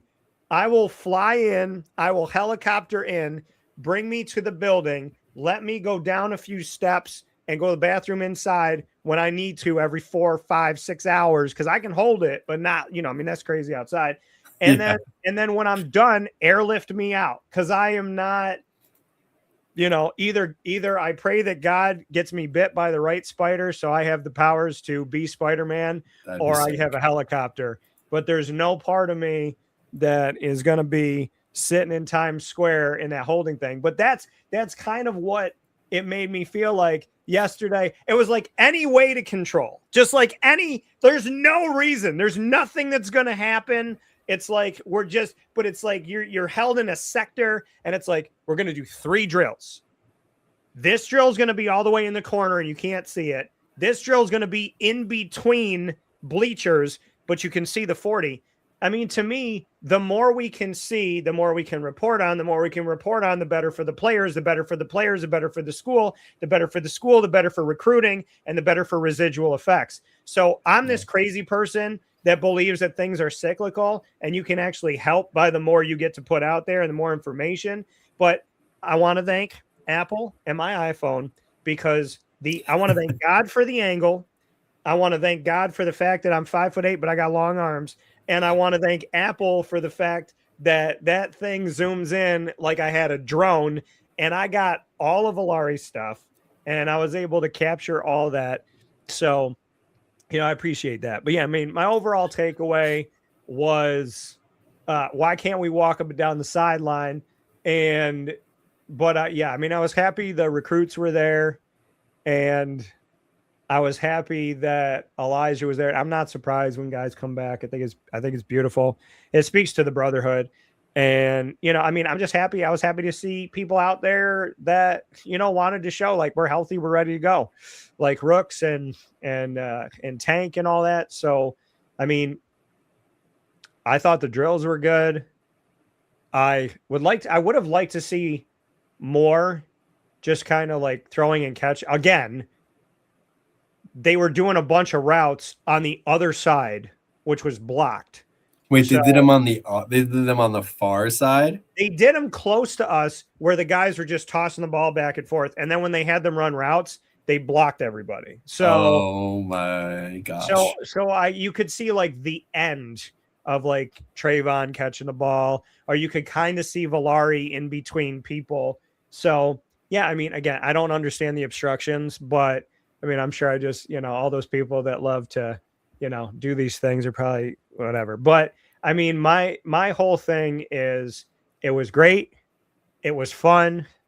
4 hours was wonderful. And I'm happy that almost every NFL team was there. I think the guys did well. And the next time that you think about putting bleachers in the middle of the field, don't. So that's Dude, what I would. I mean, how many short shuttles did I miss because that woman was just like right? There's a woman, for those listening, there's a woman, either a scout or somebody with the program doing photography. She wasn't even doing anything though. She was just standing there. I mean, we missed out on like four guys. She was hired to block. So. She made more. I mean, she made more money costing us getting times than anything else. I mean, that was ridiculous. And then the far side. I mean, man, I hope they figure it. Which is weird because last year was completely different setup, but we had less time there. So I don't know what's better. I mean, is the less time, more access better, or the more time, less viewing better? I mean, what do you think? I know that. I think the more time, I think the time is good, but like we should be able to rove where the event's taking place. I mean, I've been to plenty of NFL training camp situations, and you could go all over the place. And I was so free when I was at St. John Fisher with the Bills. I was like, I don't know if anybody ever like told us we couldn't. I think it was like, you can't stand in the end zone, but like, I mean, anything else. And then with the Jets, they let you film everything. And then they would say, if they said cameras down, then you put your cameras down. And if you didn't put your cameras down, they would run across the field and scream in your face, and rightly so. So, I mean, I've experienced the NFL, and they're very clear. Like, we would go to practice for an hour and 15 minutes, hour and a half. Then they take us off the field. Then we go up and write stories in the press box. Then they bring us down on the field. I mean, we literally would have like an hour and a half practice, then a break, then 2 more hours in the same day. And then we would do interviews. I mean, it was so awesome. And so I think that, I think the scheming could be a little bit better, because what was it last year? We could walk up and the drill was happening right in front of me. And the scouts were standing in front of me with the coaches and the players. And I was literally like on top of the event itself. And we were all like on the field in the actual, like, I remember like O-line drills, and you're like right there. And last year you could walk right up and you could see the 3 count, like you could see a drill happening in front of your face. So, I mean, I would say that's the only thing is like, let's just, nobody's waiting for the ball to drop inside of the Inslee Center. And I don't think anybody wore a diaper yesterday. We weren't prepared. So I think that's probably the only thing. But beyond that, I'm just sitting here thinking like the people that are rude and obnoxious are going to hear this. And they're going to be like, I'll get you, Dan. And I'm like, all right, well, let me tell you something. Karma's only a B if you hit her. Yeah. So I don't hit Karma. I give her a hug. I see her. What's up, Karma? What do you need? But yeah, I mean, I love the event. I love being there. I wish that Syracuse practices were like pro day in the sense of actually getting to be there. And I wish practices were like Doug Marrone practices. Doug Marrone practices, you would come in and there was 2 fields like we have now, but the 2 fields outside, instead of standing on the sideline of the one field, we could go the entire long sideline. So you could watch everything this way, but you couldn't go like to that, or you could go to the other field and watch it. So there were like now when they do everything, and if it's on the far field, you got to like zoom in and try to see it. Like, and they put the quarterbacks over there, whatever. Like we used to be able to go, like the special teams was here, and then like this field would be like running backs, O-line. This field would be D-line, safety, corners. So, you know, I think I would like for practice to be open during the season, and I would like for practice to be more roving so that we could do more. I'm a firm believer that the more you allow the media to do, the more story we can tell, and the more story we can tell, the more people can get involved and get excited about the team. Because the less information that's out there, the less that people are going to get excited about because they don't know it. And I used to do a camp journal when Marrone was the coach. And like I would literally write like 4 to 7 pages per practice. And then I would take my entire written journal and I'd put it on the internet. And I would just like give everybody, this is everything I saw here. This is everything I saw from the receivers. This is what the running backs did. Like I had this full on thing, and I just felt like it gave the fans so much to look forward to. So I would prefer for practice to be at least an hour that we're there. I prefer to rove and to be able to tell more of the story, because what does it hurt? I mean, for goodness sakes, Doug Marrone had 2 winning seasons of the 4 he was there. So it's not like, you know, people putting information out hurt the team. And, you know, do what the Jets do. Cameras up, cameras down. Yeah, that's honestly what it should be. I'm kind of surprised some teams don't do that. I mean, it's the same thing with the All-22. They don't like giving away the All-22 footage from the games, and I'm just like, why not? Like the NFL has no problem doing it, and that's the professional league. Like what? I mean, if you're a good coach and like good coach, good recruiter, I mean, it shouldn't be a problem, right? I mean, you should be able to adjust or things like that. But I mean, it's not even a Syracuse thing now. I know, you know, the bigger programs are doing that. Some of them don't even have spring games anymore because of that stuff, which I think is kind of ludicrous. But, you know, I digress. Meanwhile, other schools, you know, they'll let you, I mean, Delaware, I think Delaware will let you watch for an hour to 2 hours. Their practices are a minimum 45 minutes of viewing period, except for there's one on the 18th, I think it is, that they're I can't remember if it's March 18th or if it's April 18th. But they're having like a 2.5 hour viewing period. So I'm like, why can't Syracuse just do that? Like, I mean, it hasn't helped them to not do it. So I mean, I just think, you know, back in the day when Coach Mack was there, media was allowed to practice, families were allowed, fans were allowed, and they saw everything, and you still had to find a way to beat them. This is how I would handle this, and I've said this before, and I'll say it again. You don't punish the masses for the problems of a few. So for the sins of a few. So this is how I do it. If I'm Fran, I'd say spring ball, practice is open. Hour and a half, practice is open. Get the most that you possibly can out of it. When I tell you don't film this, or I tell you to put your cameras down, or I tell you not to report on injuries, if anybody does these things, we will talk with you. We will give you a warning. And the second offense will take your credential. So let all of us be there for the whole practice. And then everybody that breaks the rules that can't help themselves, take the sinner and put the sin to them. And, you know, if there's 30 of us there for the first practice and at the last practice there's 7, well, those 23 people, they can be mad at themselves. And the 7 of us can actually do it. But, I mean, I just feel like over time there was all these people breaking rules, and then everybody got punished. And then Fran opened the door again, which I appreciate so much from Fran. But I still feel like, you know, kind of let us be there. Let us tell the story. And he knows. And if and if somebody goes and does something, then First offense, warning. Second offense, give me your credential. Everybody else is free to be there. Listen, I was at the Jets camp. I never broke the rules. I watched people get screamed at right next to me. Yeah. You know what I have mean? too, and, yeah.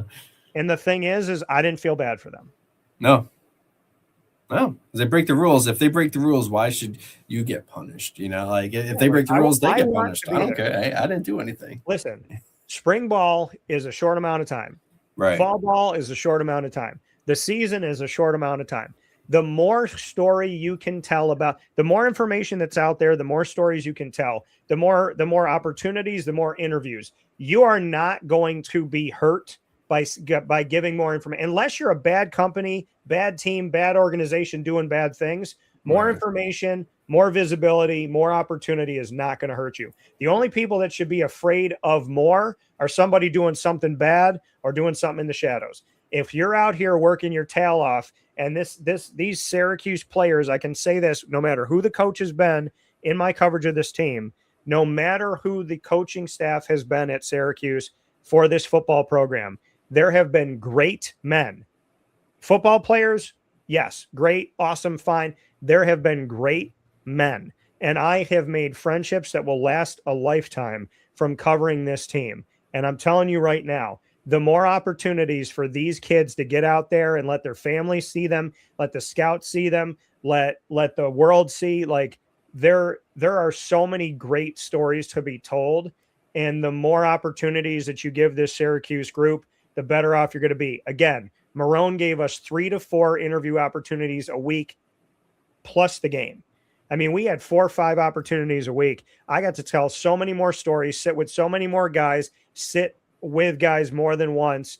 Nowadays, when you're covering the team, there's 100 players and, you know, you might be able to talk to 20 of them a season when in actuality, you want to talk to the coaches. You want to talk to, I mean, if there's 100 players, I want to talk to 100 people. And so I think giving us more time and more opportunity, I've seen what that looks like under Doug Marone. It didn't hurt anybody. It brought Syracuse football back. And people really believed in that era. So, you know, I think Fran opening things up has been awesome.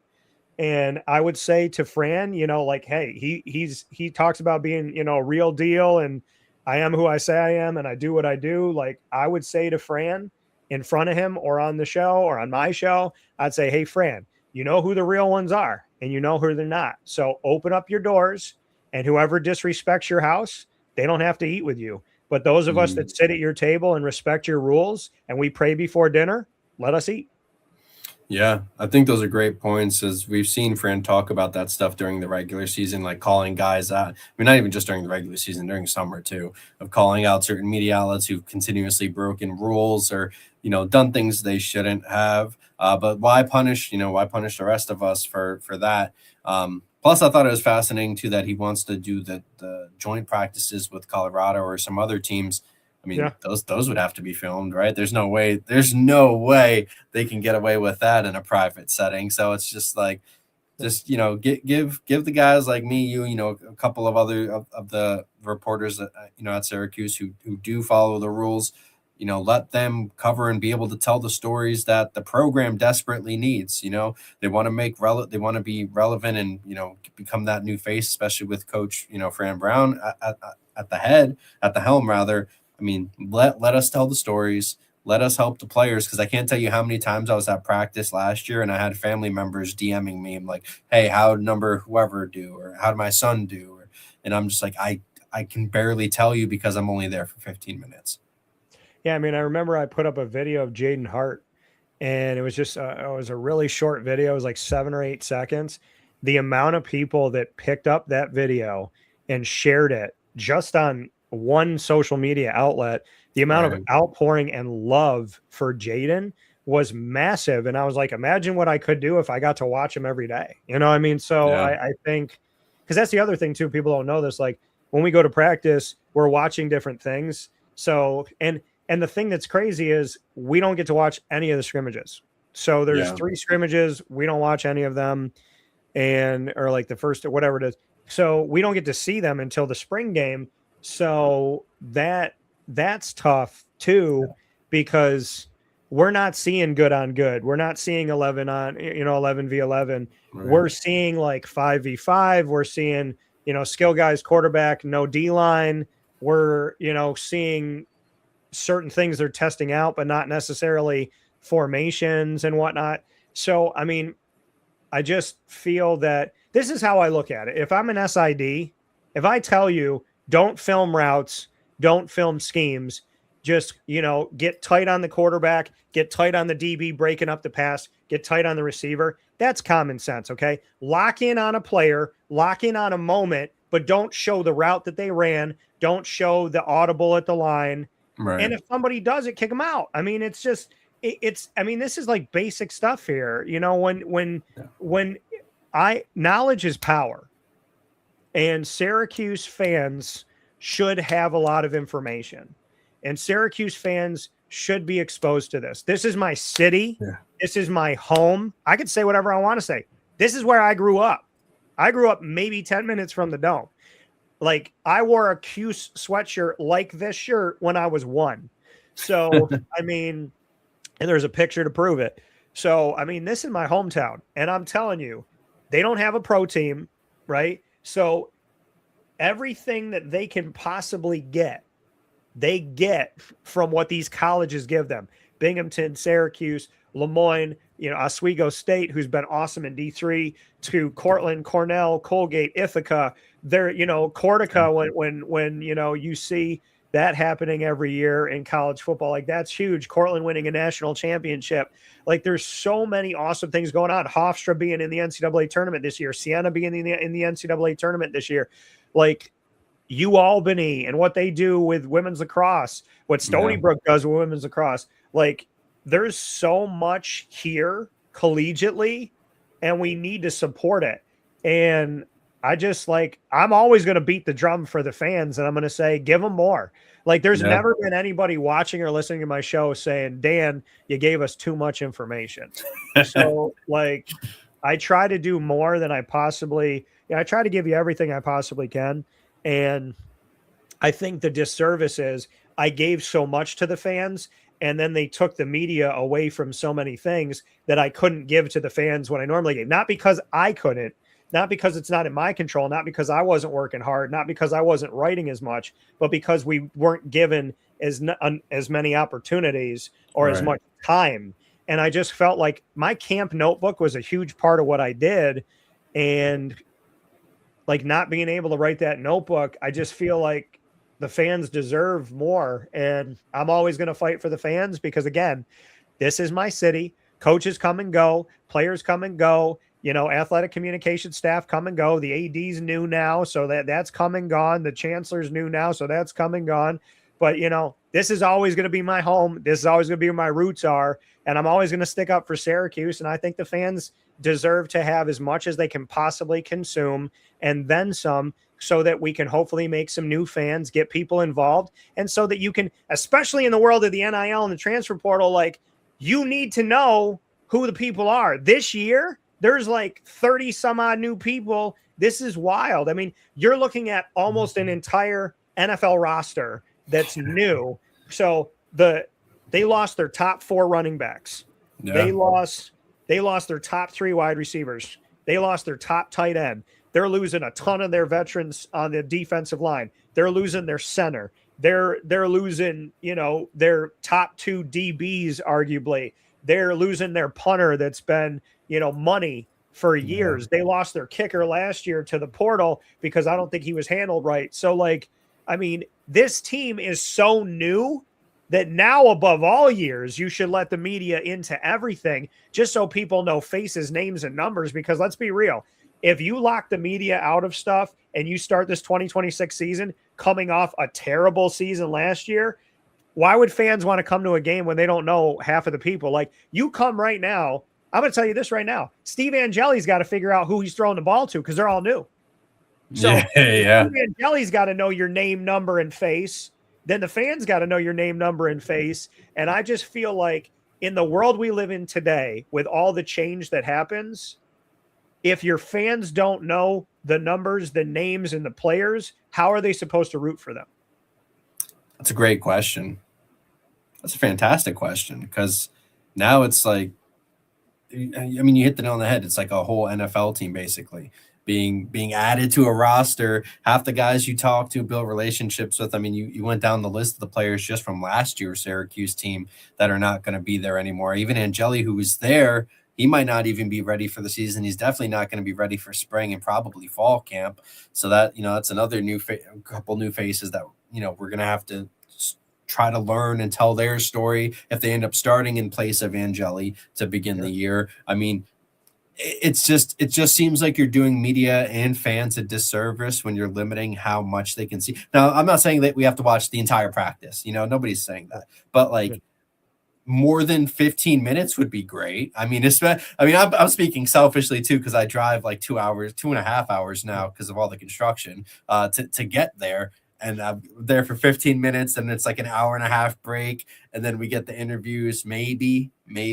Well, and that's the thing too, is like I'm not gonna go back to my studio. I'm not gonna go to my house when, you know what I mean? Like, I'm not gonna drive into town and then be there and then go home and then come back. Like, I'm, Right. Like I'm stuck in the area. So either I'm going to set up meetings with clients or potential clients. I'm going to go get food. I'm going to go read a book. Like I got to do something with my life, because once I'm in that area, I'm in that area. And that's what a lot of people, like, y'all don't know this. Like, we go to practice and it could be 43 minutes. It could be 25 minutes. It could be 15 minutes. It could be an hour. They could start late. They could start on time, let us in late. Yeah. We could get there for 1 o'clock practice, but we're not let in until 1:57. And then after making us wait almost an hour, they give us less time. So you waited 57 minutes, but you got 20 minutes. But the day before, you got in 3 minutes late and you got 43 minutes. And then you got to leave. And then they're like, come back in an hour and a half, come back in a half an hour, come back in 40 minutes. So what y'all need to understand is, like, we are trying to plan our meals around this. We're trying to plan our meetings around this. We're trying to plan our phone calls around this, because we are at the mercy of, when they say practice is open at 2 o'clock, I can promise you sometimes that's 3:15. And you know what I mean? And for somebody like Thomas, that doesn't respect the fact he's got a 2-hour drive. For somebody like me, it doesn't respect the fact that I got to feed my dog at a certain time. I promised my mom I'm going to go to dinner. Like, I'm supposed to be at an event. Like, if you push me back an hour, just think about what that does to my schedule. And I just feel like you got to be cognizant of that. So if you tell me I got to have 2 to 4 open, and then that becomes 3:15 to 5:30, like, now you've messed my whole day up. So now, can I make my event on time? Am I going to be able to set up? Do I have to tell you that I can't do my interviews? Am I going to have to not go? Was I supposed to take a night flight because after this practice, I'm going to another event that's got something to do with something in Texas? Like, you got to understand that people work. I mean, I remember I was questioned one time, like, why don't you come to practice? I said, because it's in the middle of my show. And they're like, well, how are you supposed to cover the team if you don't come to practice? I go, how are you going to have practice in the middle of my show? Like, I remember Dino Babers. Dino, it was a second practice. I didn't go to the first one because it was during my show. And I made it to the second one because it was different. It was like 10 a.m., then 1 p.m. And I went there. I went to ask Dino a question in front of all the media outside. Dino looks at me. He goes, hey, Dan, nice to see you, Dan. He goes, where you been? I missed you. I said, I missed you too, coach. I asked him the question, and then he walked off to the side, and I go, hey, I said, you want to know why I wasn't at practice? I go, you know me well enough to know that I will be at every practice if I am healthy and well, right? I'll be at every practice. I said, stop having practice at 10 o'clock when my show is 9 to 11. I said, I can't come to practice if it's during my show. I said, I have promised my listeners and my viewers that this is my time. If anything, I give them more time, not less. And my clients, like all these businesses that work with me, they expect me to be on the air. If I've given my word, and he looked at me, he goes, well, that makes sense. I said, yeah. I was like, so if you want me to be here, Dino, talk to who you got to talk to and stop messing around with 9 to 11. But, you know, I mean, that's funny. I because, love that. And you never know. Like last year, practice was at 1, 2 o'clock. I was golden. Yeah. The year before, it was at 10. I don't know what it's going to be this year. So the thing is if they do spring ball every day at 10:15 in the morning, I can't go. And that's the thing is it's like, it just makes more sense to say there's morning shows, there's afternoon show, like just do it and I understand it works with the schedules and they do this and that, but I mean, you got to think about what's going on. Cause I remember one time, like I did everything I could to get to the practice. And then they texted us and they said, it's, our interviews are happening in a half an hour. So then I rushed to get there thinking that I had all this time. I rushed to get to the interview and they're like, oh yeah, we sent your guys home. You weren't here. I was like, you just texted us that we had a half an hour to get here. Why do you think that I can drop my life and be here? Right. You know what I mean? It's like people have kids, people have wives, people have husbands, people have deadlines, people got stuff they're doing. So I'm the type of person with give me the schedule and I'll work it out. And when I implement that schedule and then you change it and you're an hour late, 2 hours late, 3 hours early, 5 hours late, like when you do all that stuff, it's like, please don't expect me to be there. I'll do everything I possibly can. But, if my girl wants to relax and watch TV and she made dinner and she said, I'm going to make dinner at 6:00 and practice from 3 to 5 and I'm still waiting to do interviews at 6:15, that's not fair to her. She doesn't need to be sitting there waiting for me. Absolutely not. And I'll tell you this, in my life, am I going to be happy that I got disrespected waiting 2 hours to do something that I was promised for 2 hours before? Or am I going to be happy that I went home and had dinner with my girl? Yeah. Those are great points. I remember last year specifically, me and you were having I think we went to dinner. Yeah, we had a whole dinner in between practice and interview session. And when we got back, it still hadn't started yet. So that's just insane. That just shows how much time, how inconsiderate some of that stuff can be too. At least then just give us like the back end of that practice instead of, because that's the only, I've been in a couple places that have done similar stuff, but a lot of places that I've been to now, they have the practice, and then right after your viewing session or the media's viewing session, they'll have the players available for you. So I thought that's how Syracuse would be. Maybe it's different this year. Who knows? We'll see. Right. Actually, I didn't even realize we ran a whole 40-ish minutes. I said I was going to get you out of here early. I apologize. No, you're good. Listen, I am all about fairness and I'm all about respect. And if I show up 5 minutes late, I might get why didn't you show up on time? And I'm like, hey, when y'all are an hour and 15 minutes late, nobody apologizes to me. I said, Here's the weirdest thing. When I show up early, they're 47 minutes late. When I show up 5 minutes late, they're 2 minutes early. It's just wild how that happens. But, this is my thing. I want to be there. I want to cover it. And to the fans that remember my notebooks and what I was doing, I want to give that to you. I told y'all like 2 years early that Darrell Eskridge was the truth. Yeah. And the only reason why I knew that is because nobody could stop Ashton Broyld. And then we went to Fort Drum and Ashton Broyld jumped at Darrell Eskridge and Darrell hit him and the guy fell flat down on the ground. And I went, that dude's a starter. And I was the only person that I know that said that. And I was considered like an idiot. Like Dan predicted his roster and he's wrong. I said, look at the end of the season. Look at the end of the season. Who ended up being the starter? I don't care who was there at the beginning of the season. Tell me where Darrell Eskridge was. Did he not play in the NFL? Did he not play and have success and get beyond Syracuse? So, let's be real about something. The stories that I wrote in the past, because we could be there, I was telling people 1-2 years in advance, months in advance, this is the guy.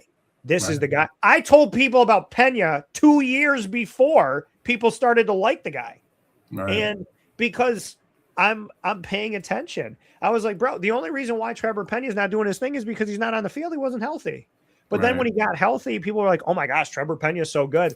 And I just sat there smirking, thinking to myself, his family thought he could do this. He thought he could do this. I felt good about it. But I just remember there was an open quarterback competition one time. It was like 5-6 quarterbacks. And I think this was Marone again. And I was in practice watching 5-6 guys drop back and throw passes in unison And I was like, oh my gosh, I'm in my heaven right now. Just let me sit here all day. And because I could tell the fans, I could say, listen, this guy's here, this guy's here, this guy's there. There was one guy that got all this hype. Everybody was talking about him. And I went to practice and he wasn't catching any balls. And I didn't see anything that I thought was going to make him a starter. And they were like, Dan, everybody hyped this guy up. Like, get with the times. What are you doing? I said, I don't buy into hype. I watch practice. And when I watched practice, he wasn't getting under the ball. And then what happened? He ended up being the 6th receiver on the team. And then he just like disappeared. So, you know what I mean? It's like, I go to practice to find the diamonds in the rough. I go to practice because I want to see the truth, not the hype. I want to see the truth. And the fans deserve, I'm going to say it a million times over, the fans deserve to have the most amount of information. And you guys deserve to, you know, be sitting there for an hour and a half reading through my notes like that. I want you to do that. I want you to be able to like look at it over lunch, finish it over dinner. You should have that. And the only way we can do that for you is if we're there. And you know what I mean? Like, I don't want to see a quarterback throw for 5 minutes. I want to see a quarterback throw in 11 on 11 for a half an hour, because then I can tell you, like, I could have told you a hell of a lot more about Angeli and Collins if I watched 11 on 11. Yeah, we would have known. I mean, there wouldn't have been those fake rumors of who was starting when, blah, blah, blah. We could have known right away very quickly who's going to be starting just by seeing the spring ball. Not only that, and I'm gonna blank. I'm a mother. Not only that, I believe that, like, you know, fans can only be as smart as the reporters that report on the team, right? Because if the reporters aren't able to report on the team, or if you have bad reporters, or they're not able to see stuff, or if they lie. Yes, that as well, because that happens a lot, by the way. You know, then fans are kind of fans only have those people to kind of rely on. I mean, obviously some will try to get, you know, third party information from like Reddit or whoever, but for the most part, they get a lot of their information from the reporters. And if we're not able to do our jobs, it's, you know, pretty difficult for the fans to be knowledgeable too. The fans should have, listen, at a time where Syracuse may be fighting to keep fans invested, fighting to get new fans. I said this years ago, and it's pertinent now. You want to get out there as much as you possibly can, because Syracuse needs to have exposure so that people can get invested.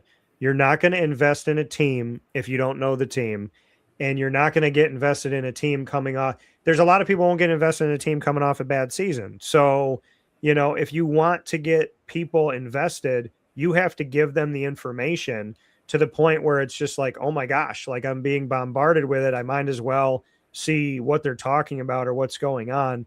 And again, knowledge is power, and it helps everybody. So I hope that there's more opportunities. And listen, I'm totally fine with coach blowing the whistle and kicking people out, because I'm never going to be that guy. When Fran came over and talked to us last year, and he told us all, like, I'm going to let you see this, and if you do me dirty, I'm totally fine kicking you out. The whole time he was talking, I was turning looking at the rest of the media. I go, I know he ain't talking about me. So, like, I was just sitting there with my arms crossed going, go ahead, Fran, yell at him. I'm fine with that. Like, you know, I mean, I am there to do a service. I am there to provide, and I want the families to know how their kids are doing, and I appreciate that from you. I want the kids to be able to go see it. I want them to feel good, and, you know, I want the coaches to know that there's people that got their backs, and, you know, I want to tell the story. And I cannot tell you, every year at camp, I just go back to those Marone days, and I'm like, man, I used to write so much, like my hand hurt. So, you know, I miss that, because y'all deserve it.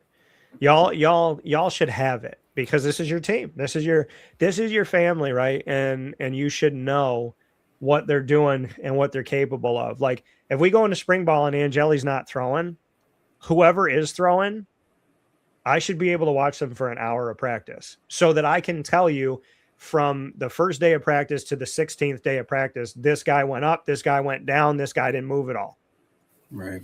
You know what I mean? Like, We saw Ricky throw in shorts with nobody coming after him with his helmet on, and people went wild over 7-second videos that I had of him throwing the ball. But nobody saw him throw with pads on. Nobody saw him throw in the 11-on-11. Nobody saw him throw when he had pressure. We just saw him throw in shorts, and the fans loved it. But what did we not see?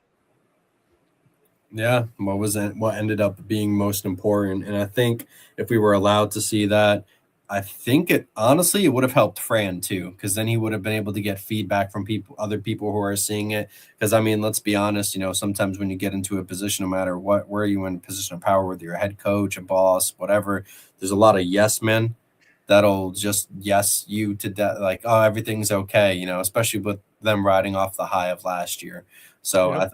I think if we were able to see some more, it probably would have been better. I mean, who knows if we see Ricky end up being the backup? Maybe we would have saw somebody else take over. Maybe Luke. Yeah, it would have been nice to see some other guys throw. The guy that transferred, one of the guys that transferred out from the state of Texas. Like, I was talking to his teammates after the season. They're like, bro threw the ball so hard he was like trying to break our hands, and like. Because I was like, how is he? And they're like, he throws the ball, like he throws it like that. But I mean, I talked to people after the season, and they gave me a ton of clarity that I wish I had during the season. Right.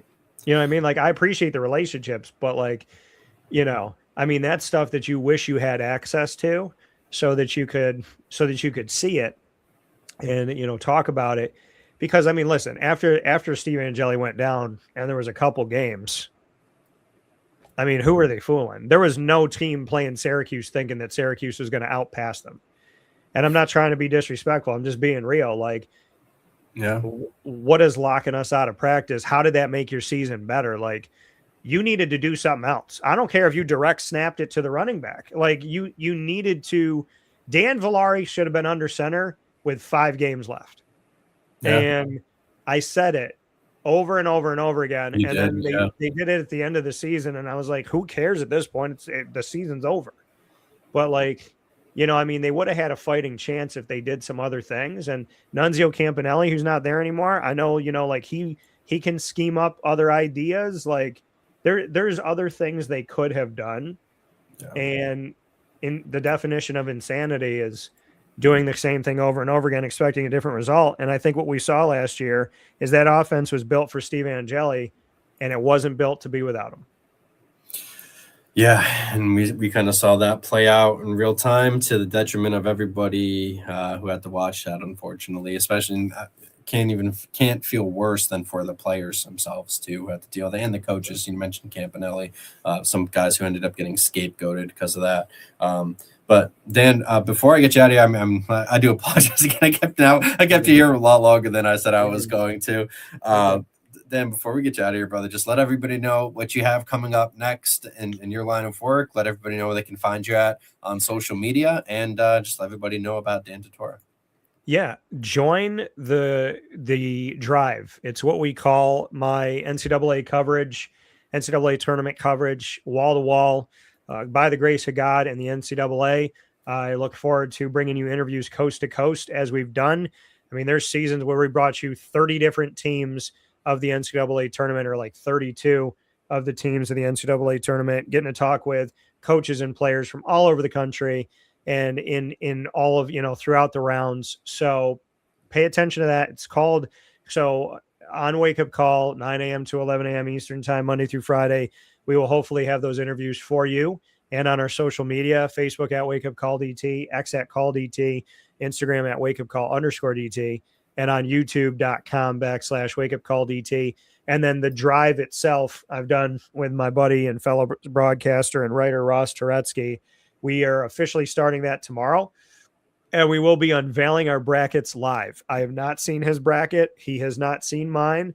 We're going to be putting them up East, South, Midwest, and West in that order from 9 a.m. to 11 a.m. tomorrow, taking over the entire Wednesday show of Wake Up Call. I will be unveiling my bracket. He will be unveiling his. In the meantime, if you go on our social media, you can join my bracket challenge through Yahoo for free, and you can be anywhere in the country. We made history a few years ago, and we were one of the top 15 bracket pools in the entire world run through Yahoo. So get on there. Let's get going. Input your bracket. If you know nothing about basketball, you'll probably beat us all. And, just go have fun. But yeah, the NCAA tournament is coming home to Wake Up Call. And it officially we did a little soft open, but it officially gets open with the drive tomorrow. The drive will take you all throughout the tournament, presented by Great Lakes Honda City. And yeah, I mean, my bracket will be unveiled for better or worse, and I'm excited about it. So I'm looking forward to it. And I hope that you all join our bracket challenge. I'll share it with Thomas if he wants to share it with you all, but please join us. And Thomas, I hope you and the League Winners staff joins us in the bracket challenge as well. Yeah, it'll be fun. I'll end up sending that to the group chat. Are you going to any of the games? I think they have a game up by Buffalo. Yeah, there's some stuff in Buffalo. So, I mean, I'm going to be handling the virtual world, so I'll be able to have access to every location, Right. and which is insanely awesome. The NCAA has been super good to me. I've been on site and I've been, off site via virtual. So I've experienced both. And I mean, honestly, man, I have traveled like crazy. Yeah. My parents have been really good about watching my dog. And I think Lily wants me to be home a little bit. So I'm gonna be stationed, hanging out, and dealing with my stuff from my headquarters all over the country, handling that. But I will say my favorite part of the tournament by far is this Thursday and Friday. There are 32 teams in action both days. There's 16 games a day, and basketball is played from noon and it ends at 1 a.m. Now, for me, that means that I'm doing interviews like at the end of games. So I'm doing interviews from 2 o'clock till 1 a.m., like almost 12 hours. And every time a game ends, there's another game, and then there's another. And then I'm like, which one do I want to go to? And it's craziness, but I love it. And again, I want to thank the NCAA for everything that they've done. I've been to the Final Four. I've been to national championships. I have interviewed coaches that were on my list of I have to, like Tom Izzo and Dan Hurley, and I'm trying to think, Mark Few. Absolutely. There's been a bunch of guys that I've been super spoiled to talk to. So I can't wait, and I'm looking forward to it. So hopefully I get to bring that all to you. If you go on our YouTube channel, really quick, youtube.com/WakeUpCallDT. If you click on the NCAA tournament playlist, you can go to the last 2 years of my interviews with coaches and players from coast to coast, north to south. So if you want to see kind of how I do what I do, you can check it out. Yeah, I highly recommend everybody doing that. Dan, you do fantastic work, man. And it's great to call you a friend in the industry. And I do appreciate, and not just in the industry, but just a friend in general, man. Like I said before, I got a lot of love for you, man. I love you, and thank you so much for taking the time out to come on the show and talk to me. Yeah, man, I love you too. And hopefully you and I are not going to be in like our own quarantine section after today's show. I can Tyler come out. Hey, so I heard your guys' little show the other night. Yeah. So Thomas and I are going to be the bubble boys of Syracuse spring practice, but it's all good. Listen, I've built a good enough relationship with Fran. I think Fran, he gets, because Fran knows. I'll be like, hey, Fran, you could take my phone, take my recorder, and take my notepad. I'm just going to sit here in the rocks and watch. Yeah. I'm a student of the game, though. I mean, if Fran said, come watch film at 3 a.m., I'd be like, where? Yeah, I'd be down too. Let's get some pizza and make it happen. So, yeah, I'm looking forward to spring ball, and I'm looking forward to hanging out with my dog because she's like the greatest in the world, and she's very good about me traveling, but your boy's been on the road since December. So, yeah. In a good way. I will never complain. I think my dog and I, we gotta hang out, right? I like being around mom and dad and all that stuff. So, and I'm trying to get some people into watching college basketball. I'm trying to like trying to sneak it in there. You know what I mean? So I'm trying to get some people to give it a shot. So I'll be like, yeah, we can go watch a movie, or we can watch 5 hours of basketball. So, I'm doing the best I can. But yeah, dude, this is one of my like big times of the year. This is like a holiday for me. So, if anybody wants to know what I'm doing, I will be sending pictures on social media of my Matrix television. I'll also probably be sending pictures of me wearing sunglasses, headphones, and like a pinstripe suit while I'm watching the tournament. So just know I'm going full Tulsa King for this tournament. I love that. I'm gonna have to keep that. Make sure you tag me in the post, and if you end up dropping that, man, that'd be sick. All right. I will. I gotta have fun with the people out there. So like when I say like round of 64, it's my time. Just be ready for what wardrobe I'm gonna have on. Dude, I can't wait. Dan, thank you so much for coming on, man. I mean, shit, I'll text you this week. Probably. We'll be talking. We'll be talking. I appreciate you so much, brother. Yeah, of course, man. Thank you. And shout out to the league winners and all the work that they're doing, the entire team. Thank you all for your support. And nobody bigger than the support I've had from you, Thomas. So shout out to you. Tell your daughter I said hello. And I'm happy that we weren't joined by a centipede today. Oh, yes. Now I'm in the office. That centipede did die after that show, by the way. So thankfully, and now I use that room. I made sure to put a bunch of stuff in there so they don't feel like it's like, they're dwelling.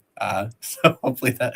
I mean, I'm gonna say that now. There's gonna be like a tarantula somewhere in here. I want you to do what Talking Dead used to do after the Walking Dead episodes, that we mention this, and then the screen flashes to In Memoriam, and there's like Yes. the centipede, and there's like this sentimental music playing underneath. Oh, dude, that game. Oh my god, that's such a throwback. I remember the Talking Dead with. Oh my god, I'm gonna forget the guy's name. He used to host it. He used to do a bunch of other stuff too. But that was a great. I used to tune in for all of those at the end, and they'd do the In Memoriam for everybody who died in the episode, and they do it for the zombies and stuff too, like the cool zombies or random zombies. That was fun.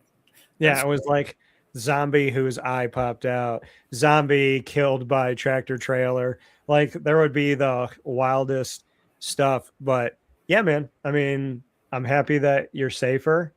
And to those I'll end with this, especially if one of your dudes is watching that I know was watching last time.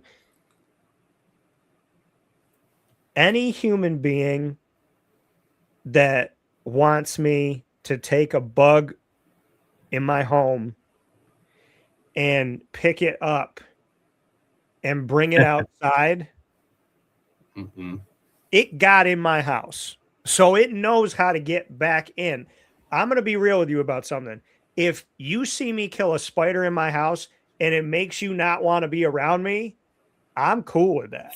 Because I'll kick you out and I'll kill the spider and I'll put it in a napkin and be like, hey, when you leave, can you take it outside? Yeah, seriously though. Because this is what I used to do. When the ants came through, I found out what wall they were coming out. I killed a bunch of the ants right in front of the crack in the wall, and I left them dead in a row. So they all knew. So that when the ants came out, they could see what happened to the other people the other ants that tried me. And then I got down on the ground with my face to them. And I said, you see what happened here today? Tell your friends. I literally will do the same thing. Right. I'll kill a spider. I'll leave him on the wall for a day or two. Yeah. That's a message being sent, man. Yeah. I want you. I'm Italian and Hispanic. Okay. If I want you to know, you're going to know. So, I mean, let's just be real about it. I'm not going to kill the bug. I'm going to kill the bug, and I'm just going to leave. I'm going to leave a remnant. And I'll tell you this right now to everybody that thinks that if you try to kill a bug and then it disappears, I promise you, it will train. It will get stronger, and it will try to attack you again. And all I can say is, if for some reason it gets away the first time, you have to be ready for the second offense. Because those of you that don't believe that bugs are smart, I had a spider try to get me right before I fell asleep. And there was a spider that disappeared when I hit it in the leg. And I'm telling you, that spider trained, it healed, and he came back. And so all I can say to you, I don't know about any other insect, but if you don't kill the spider in your house, That spider has 8 eyes. You have 2. If you think his 8 eyes forgot your face, you're an idiot. That's what I'm saying. He's doing crunches and stuff in his web, man. He's prepping to get back at you, bro. I'm telling you, Without these question. spiders are no joke. They don't mess. They don't mess No. around. And my dad told me, he's like, man, when I was working on your deck, he goes, you should have saw the size. I go, Dad, don't tell me that. Because I'll put a bomb outside. I'll put a grenade outside my house. Yeah, I'd go outside with a flamethrower, man. Just start shooting that thing. Oh, I'm telling you with utter certainty, if I saw the amount of spiders he claimed were out there, I would have set them all on fire. And then I would have had to do something else afterward, because I know from the movie Arachnophobia that the big ones can be on fire and still run. So, yes. Just understand, people. If you have a spider problem, don't call me. If you do call me, I hope you don't like your house that much. Yeah, I'm not one to play with spiders, man. I got too many stories. I said a couple of them on the last show. I'm gonna try not to go into them now because I don't want. I don't think PETA's gonna come after us, because I don't think PETA cares about bugs. I don't think they do either. Right. I mean, I guess we'll find out. That's where PETA draws their line. PETA's out here talking about, listen, I will tell you this like crazy. I have to say this. Sarah McLachlan, I can't watch your commercials with dogs. I love dogs, but I will remember you. And it's showing me the dog face. Like, I can't do it either. I can't. It's ridiculous. Whoever came up with her doing it, smart. But I'll tell you this. Have you ever seen Sarah McLachlan do a commercial like that for killer bees or mosquitoes or spiders? Never. And and one of my first questions, God willing, I go to heaven someday. And they said, what are you going to ask God? You can ask him anything. I said, I'm going to stun you with what I'm going to ask him. He knows. I said, I'm going to get up there. I'm going to be knelt before him. He'll be like, my son, do you have any questions for me? I'll be like, yeah. Why did you make mosquitoes? Outside of spiders eating them, you said everything had a purpose. They spread disease and they make you itch yourself. They're gross. Like, I just want God to look at me and go, yeah, I didn't think that one through. That's all I want. That would be nice. Yeah. I want him to joke with me about mosquitoes. That's it. Because mosquitoes like me way too much. And it doesn't matter what I do, where I am, what I'm wearing. Mosquitoes just enjoy my skin, and I don't know why. And I want them to stop, because I don't like going outside at night. Dude, always. I have to wear, even if I wear bug spray, it doesn't help. I have to wear like multiple layers. So I'll either be sweating like a pig in the summertime or I'm getting bit up. Like that's just how it goes with me. I think what I'm going to do this year, I'm going to buy a life-size mosquito suit. And I'm just going to hope that this time around they think that I'm their father. That would be hilarious, dude. Oh, shit. That makes for some great content, too. Maybe I'll wear that to spring ball. We'll see. Oh, my God. That'd be crazy. When they're like, everybody's got to leave, and they come over to me, and I'm like... Yeah, I would lose it. Oh, my gosh. That would be so funny. Like, you don't mean me, right? And just start buzzing. I identify as a mosquito. What do you want from me? Oh, shoot, Dad. I needed that laugh, man. Thank you. I appreciate you coming on the show, brother. I'll hit you up, man. Thank you again. Yeah. Thank you, everybody out there, too, for watching and listening and supporting the league winners. And I'll look forward to talking with you soon, buddy. And to everybody that's mad about me and Thomas talk about the insects the way that we have, I consider you a villain in a movie that I don't want to watch. So that's how I feel about like, if you're protecting the rodents and the spiders and the mosquitoes, I'm convinced you're probably a serial killer or you have someone locked in your basement. That's how I feel. And outside of that, I'm good on it. I mean, when people are like, if you kill spiders, Dan, I don't want to be around you. I'm fine with that. Yeah, I'm not trying to be in an 8-legged freak movie as the victim. But Syracuse, know this and know this now. First day of spring practice. Buzz. Oh my God. That's great. I love you, man. I love you too, man. I'll talk to you soon. That was Dan Tortora. I mean, how can you not love Dan, man? Honestly, that's one of the greatest people in the sports business world. Truly.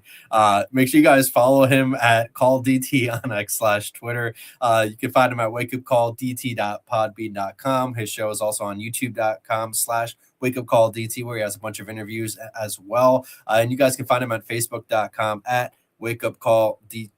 Make sure you guys are liking or following or subscribing to his stuff. And if you guys forget all of that, make sure you guys go to his website where he has all of his content at wakeupcalldt.com. Shout out Dan Tortora. He's a great friend of the show and a great friend of mine. I appreciate everybody who's watching. If you have been watching, do the same thing with this. Make sure to click that like button. Comment if you want to. It's a live show. If you leave a comment after the show ends, give me 24, 48 hours. I'll make sure to get back to you. And yeah, I guess that's about it. This is Thomas Christopher of the League Winners. You can follow me right there. Until next time, I'll see you guys later.